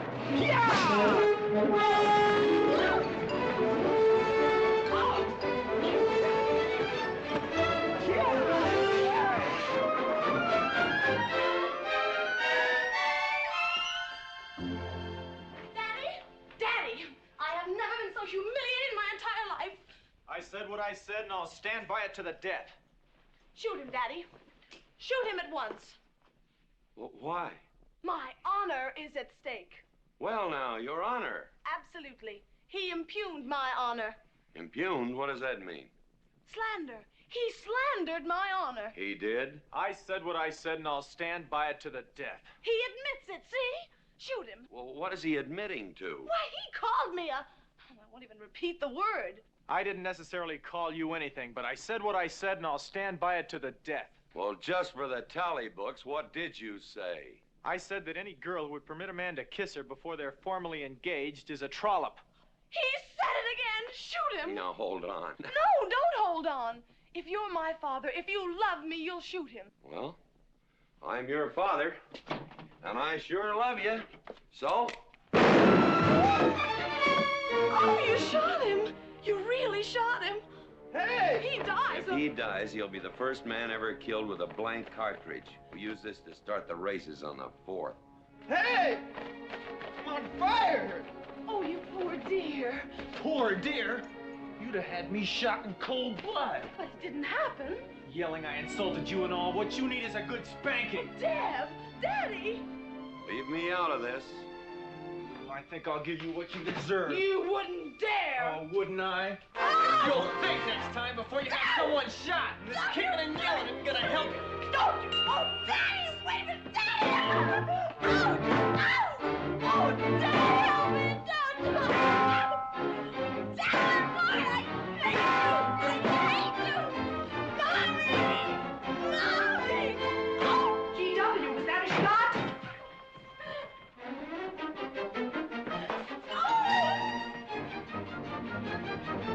Oh, Becky, what happened? He spanked me. You spanked my daughter? Dev. You mean you stood there while that brute beat our daughter? G.W., what's happened to you in the last 2 years? Part of valor, son. Oh, isn't it enough that you've always treated me like a squaw without subjecting dear, sweet Becky to this crude, vulgar way of Catherine, life? you women are always raising hell about one thing when it's something else you're really sore about. Oh. Don't you think it's about time you told me what put the burr under your saddle about me? I don't intend to stand here and hold a midnight conversation with an intoxicated man.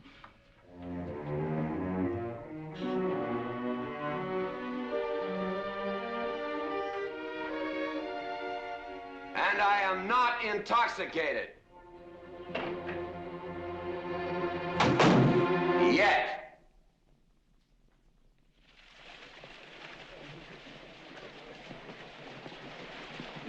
Hello, Governor! Hello, Governor!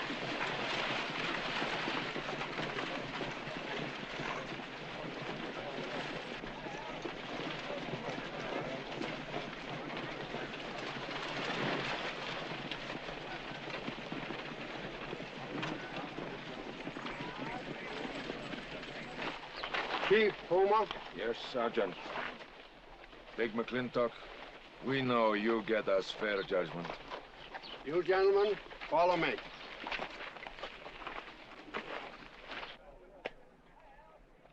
Well, Jake?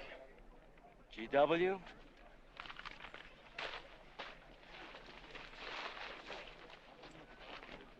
Well, GW, it's been a long time. Not long enough. Cuthbert.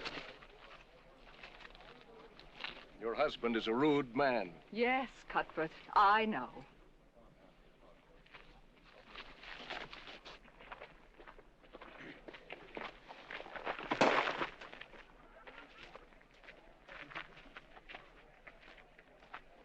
Where you want the Indians, Mr. McLintock? Mr. McLintock is not running this hearing.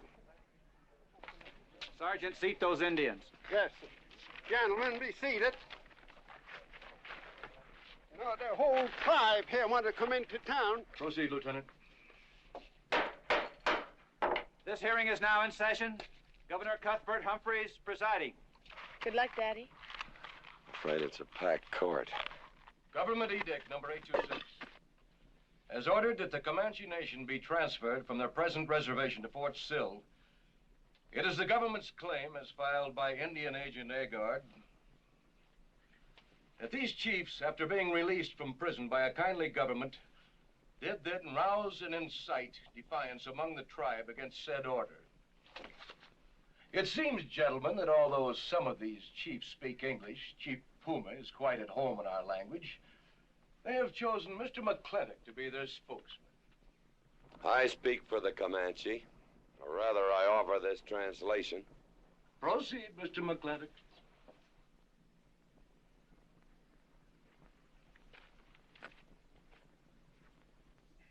The Comanche say, we are an old people and a proud people.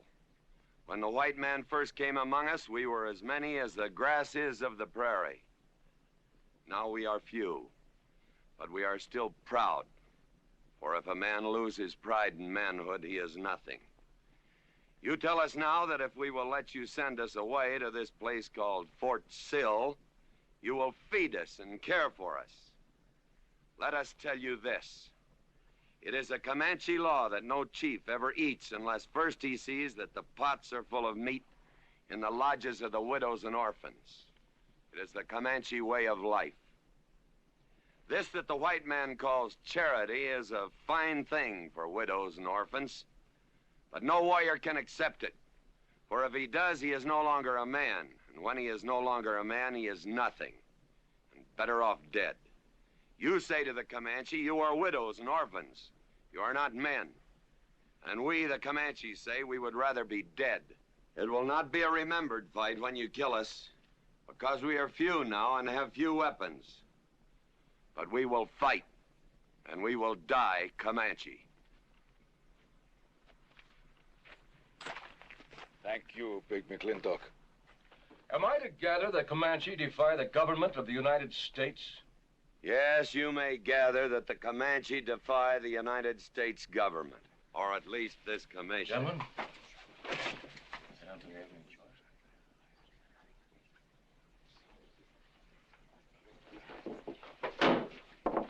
It is the order of this court that these chiefs be incarcerated until such time as the detachment of United States cavalry be made available to escort them and the Comanche Nation to Fort Sill.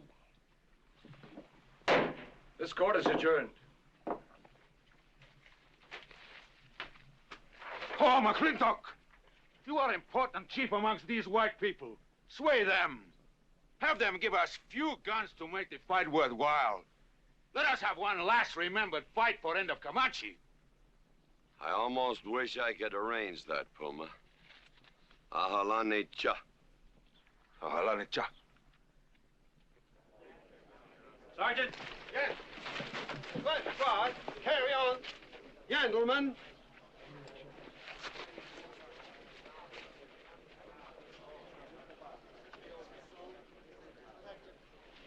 It's sad, these changing times. It isn't the times that are changing, Mama.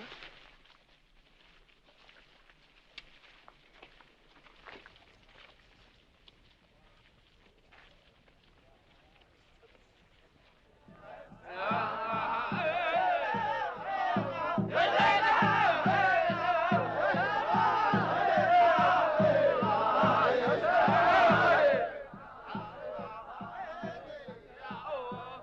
Hi, GW. Hello, Lem.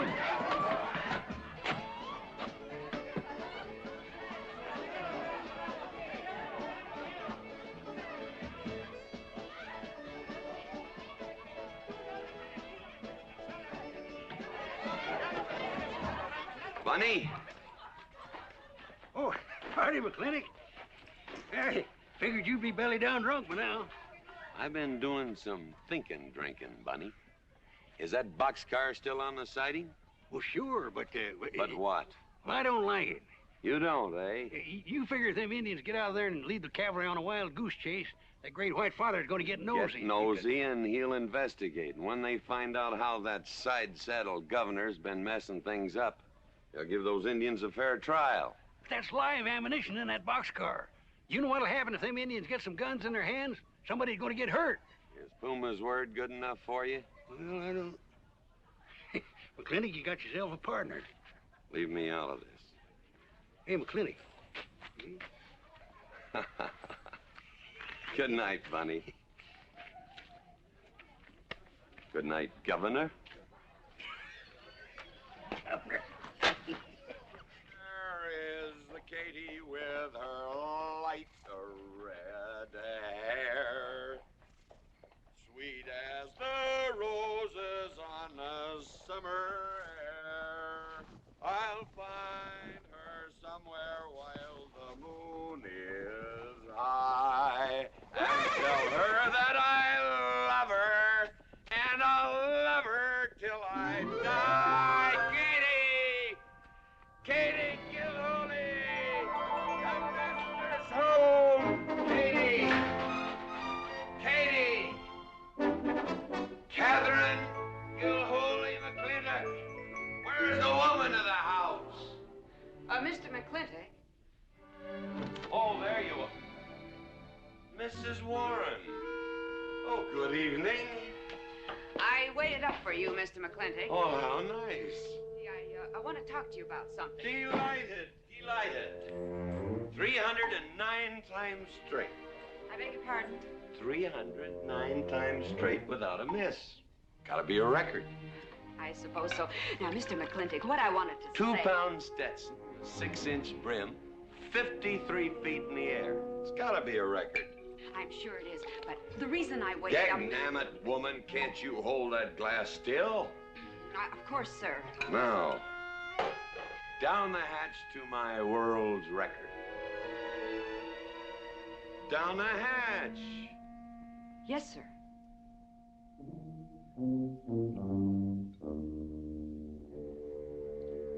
And now, to the governor of our territory. The governor of the territory, sir? Now, don't you stick up for him, Mrs. Warren. You're a fine woman, Mrs. Warren. But you'll certainly go down in my estimation if you stick up for Cuthbert H. Humphrey, governor of this territory. I don't mean to down change... the hatch. Oh, yes, sir. Down the hatch. Cuthbert H. Humphrey, governor of our territory, is a cow. You know what a cow is, man? A cow is a specimen that is so worthless that you have to cut him out of the herd. Now, if all the people in the world were put in one herd, Cuthbert is the one I would throw my rope at. At whom I would throw my rope at. Natural-born cow. Another touch, ma'am? Oh, no, sir, no. Well, I don't mind if I do. Good. Can't walk on one leg. Oh, I didn't mean to be vulgar, ma'am. Can't walk one limb. It's all right. Sounds silly. Only a bird can walk on a limb. You know my wife? Her name's Kate. She insists on being called Catherine. Do you know her? Of course, Mr. McLintock, and that's what I wanted to talk Well, to you. she thinks that Cuthbert H. Humphrey is panting for her like a bull buffalo at the first green up of spring. But what Cuthbert is panting for is my money. Don't make me feel like I'm drinking alone, ma'am. Very well, Mr. McLintock, if you insist. Down the hatch. Good.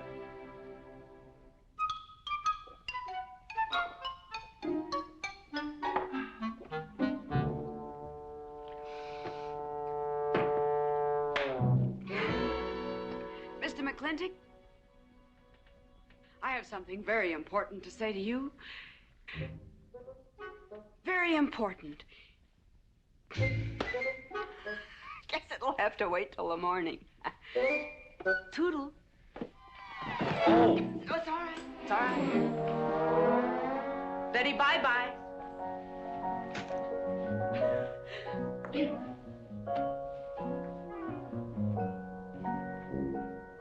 Whoops. Oh. Mrs. Warren. Let me assist you. Very kind.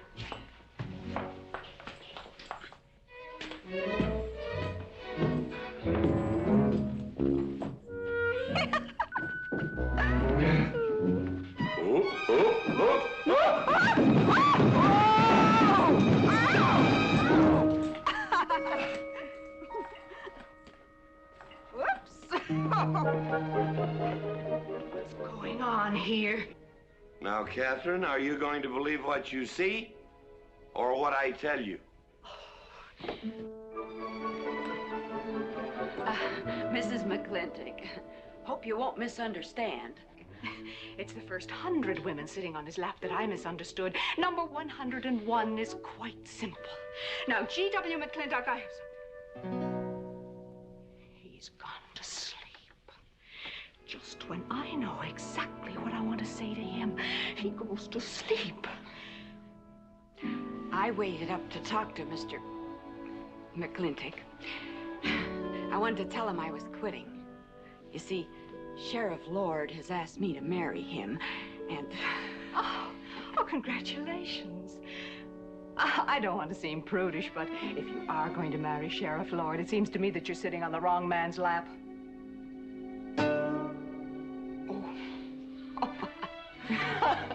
Come on, I'll help you upstairs and we'll have a long talk about men in general. Ladies, one moment.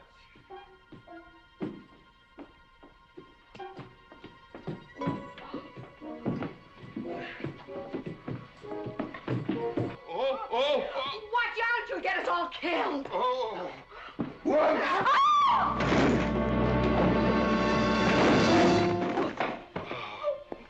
Wait a minute, ladies, till I catch my breath, and I'll get you up those stairs as sure as my name is George Washington McLintock.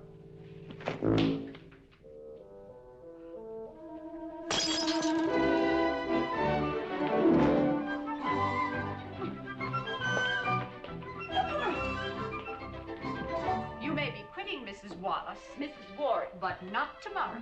I want my breakfast in bed. I want to... I know, toast, lightly brown. Somebody sure put a knob on my skull. Here's Katie. I'm speaking. Katie, why? There Mrs. Warren was there. Oh. And there you was there. Oh. And there that whiskey bottle was there. Oh. And Katie's temper being what Katie's temper is, well, there you are. Drago, old friend. Huh? My wife does not understand me. Why, you being different than the other man. Come on, I gotta get you upstairs. Get you ready for that big celebration tomorrow.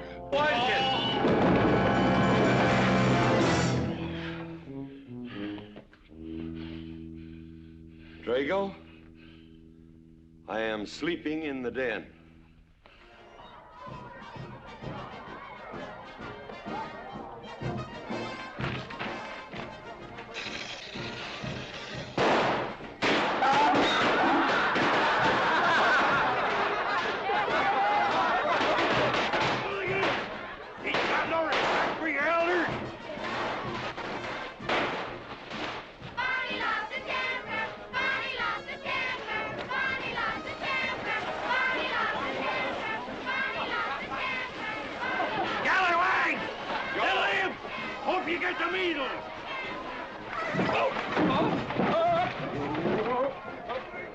Come on, get him aboard.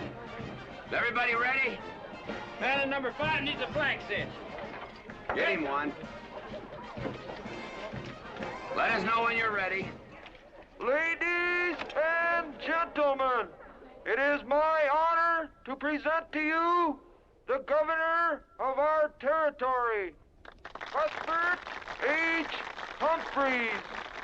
Thank you, Mayor. My friends and citizens of this great territory, this is the 9th consecutive year. It has been my privilege and my pleasure to inaugurate the McLintock 4th of July celebration. Now, the first event will be the wild horse race. But before I fire this shot to start the event, I would like to say a few modest words regarding my stewardship of this great territory.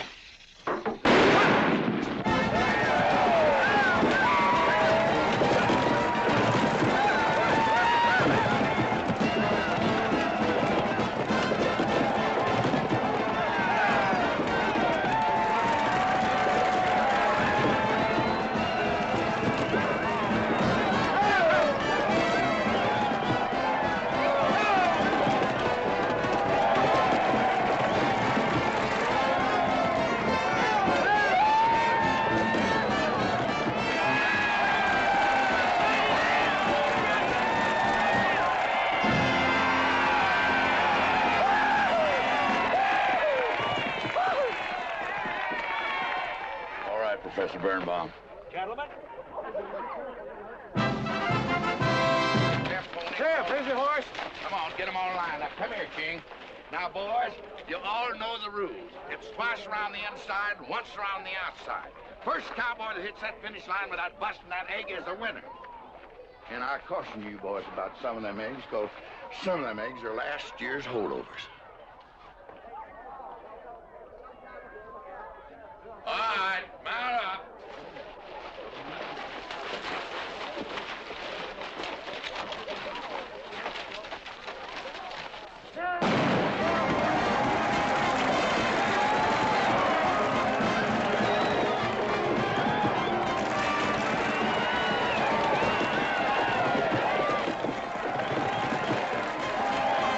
Catherine, my dear, you seem to be enjoying yourself. Oh, yes. This is wonderful. It's the only thing I really do enjoy about this barbaric country, the 4th of July celebration. Well, Catherine, I've been here for 3 days. I haven't heard from you. Is anything wrong? Wrong? Well, I just hope that it hasn't been necessary for you to say anything to G.W. What are you talking about? Well, Catherine, you see, I'm in a rather delicate position, being governor of the territory and all. I just hope you haven't found it necessary to say anything about... About what? About you and me.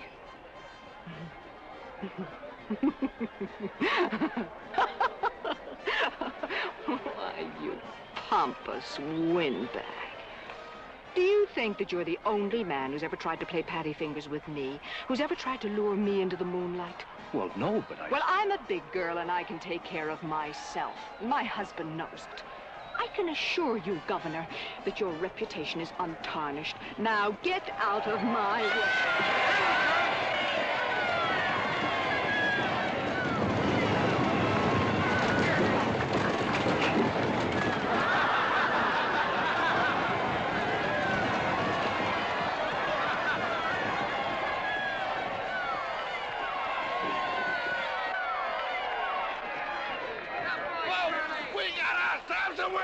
Curly Fletcher!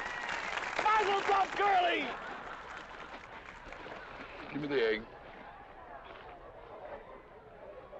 Disqualified.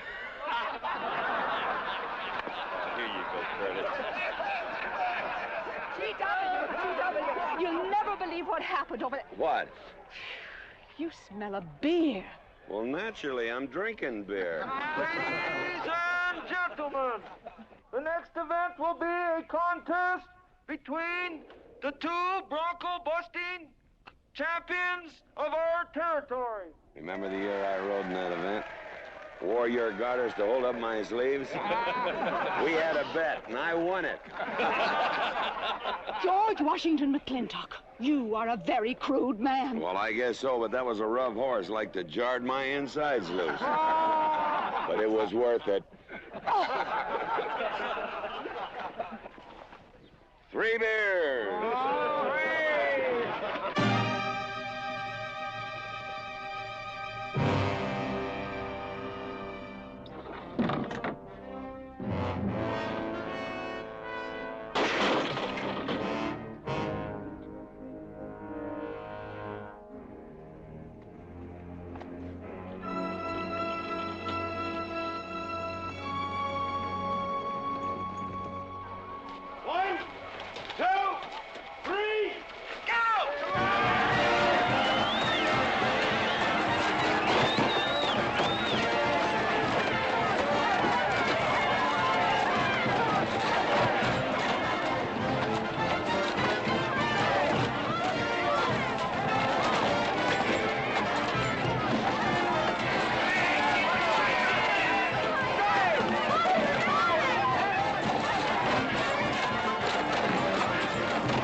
so. Nothing busted but my pride. Well, that ought to even things up, Farmer. For what? Well, that sore nose you gave me the other day. Well, that ain't what's sore on him.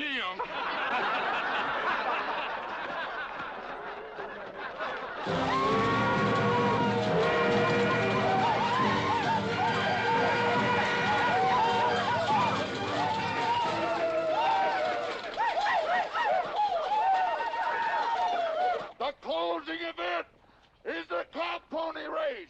The finish line is at the barbecue. So start meandering. Come on. Now what is that, false courage? Why, you know a Douglas doesn't ever use a thing like that. I want you to get on that horse, get out in front, and stay out in front. I'll be out front, Dad. All the way. Good boy. Now remember, stay out in front. That Agamemnon's a good horse.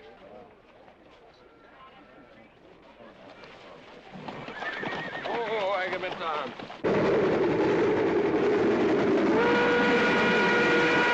1140 and she's on time. Oh, boy.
Whose idea was this stunt? God doggone it, they're my real book.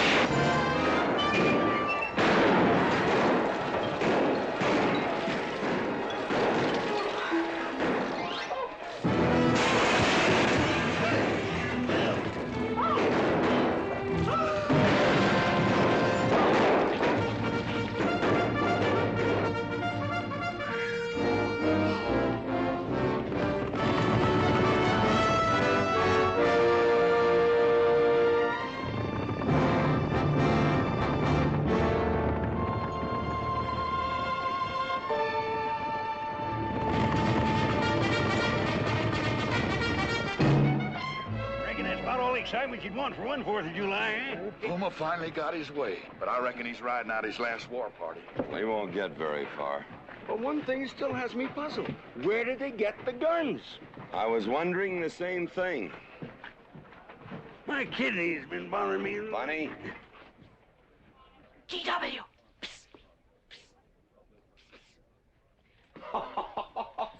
What an idiotic joke. Joke? Do you think that was a joke? Oh, shut up! Do you want everybody in town to see me? You look good in feathers. Oh. Dev, I think they've gone. Yeah. What are you going to do about it? What can I do? Nothing! Just like you've always done.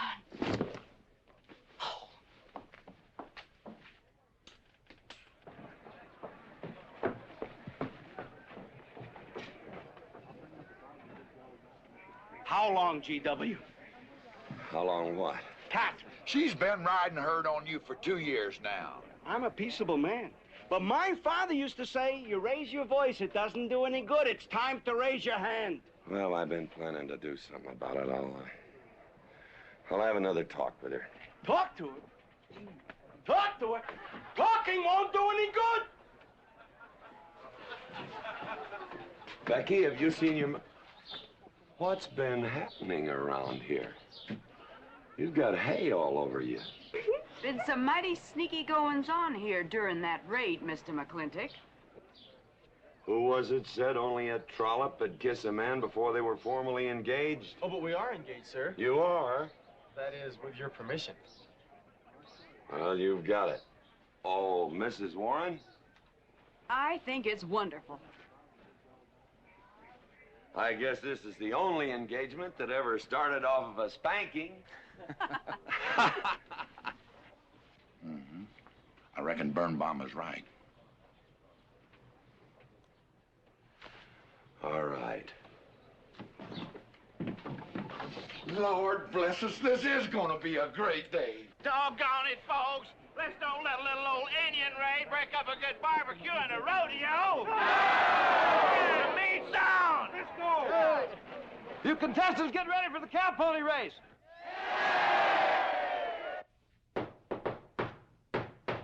Who is it? It's me. Let me in. Not now. Are you insane? I want to talk to you. It'll have to wait. I've taken all I'm going to take from you. You are insane! You are going to tell me why you packed up, picked up, and walked out on me. 2 years ago, you remember, you came home from Denver with lipstick all over your...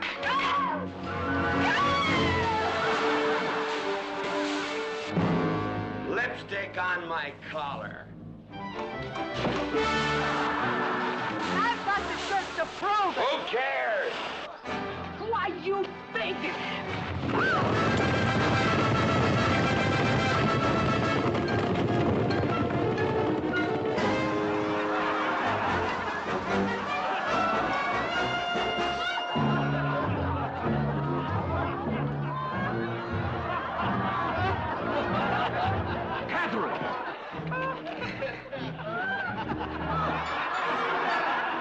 GW, you are a ruffian. Cuthbert, you are right.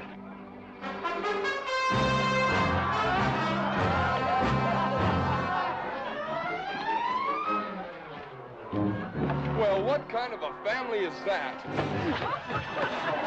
The best! And dangerous, son.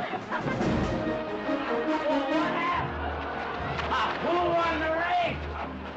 Who cares, Agard? History's being made.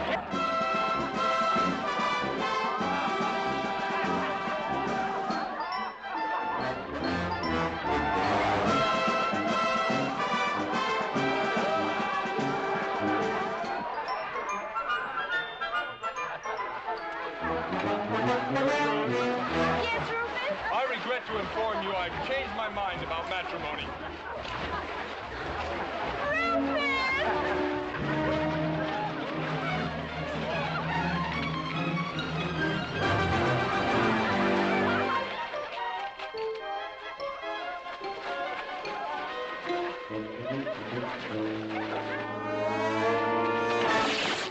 Hey, Mrs. McLintock!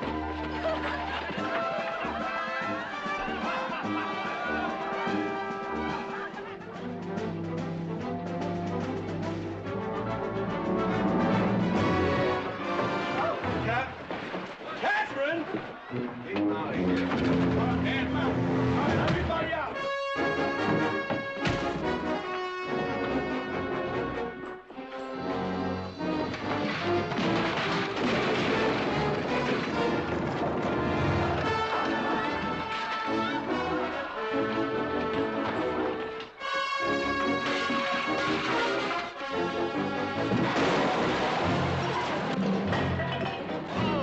Looks like GW's buying out the whole store. I'm afraid you're right.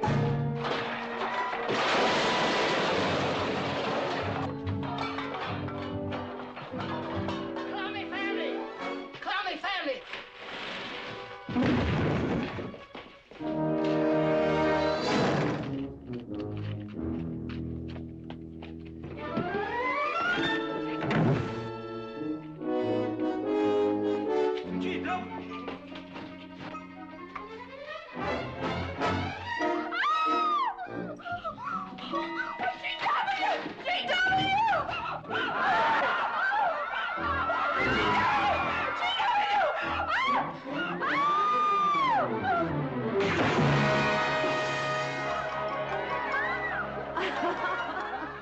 Oh, Mrs. McLintock, you're all wet.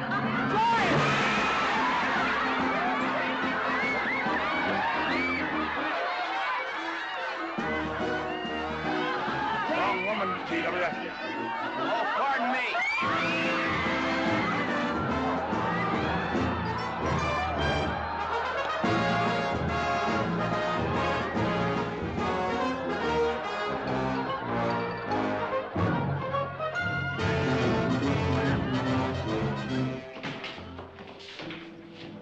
Mrs. McLintock, you setting a new style?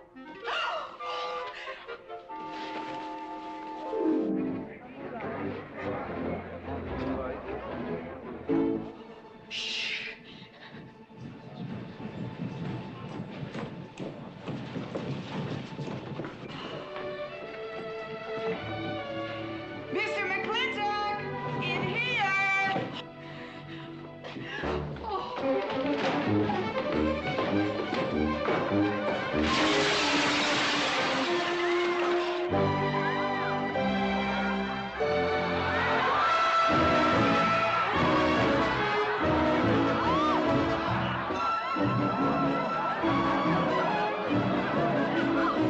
If I ever get through this humiliation, you'll rue the day you ever met me. Oh, bellyache, fight all you want. It won't do you any good. You've been digging those burrs into me for 2 years. Now you're gonna get your comeuppance. Thanks. My father would be proud of you! I'll make you prouder.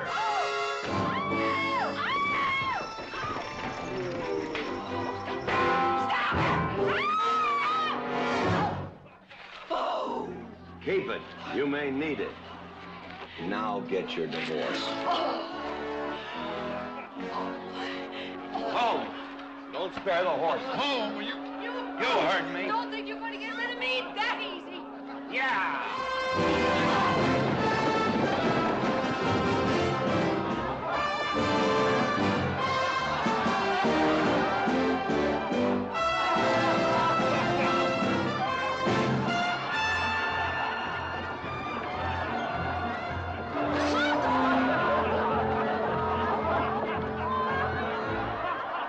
No more living in the capital? No. No more Newport in season? Nope. No more dancing at the governor's ball? No, GW. Happy day! 310 times without a miss. That's a record.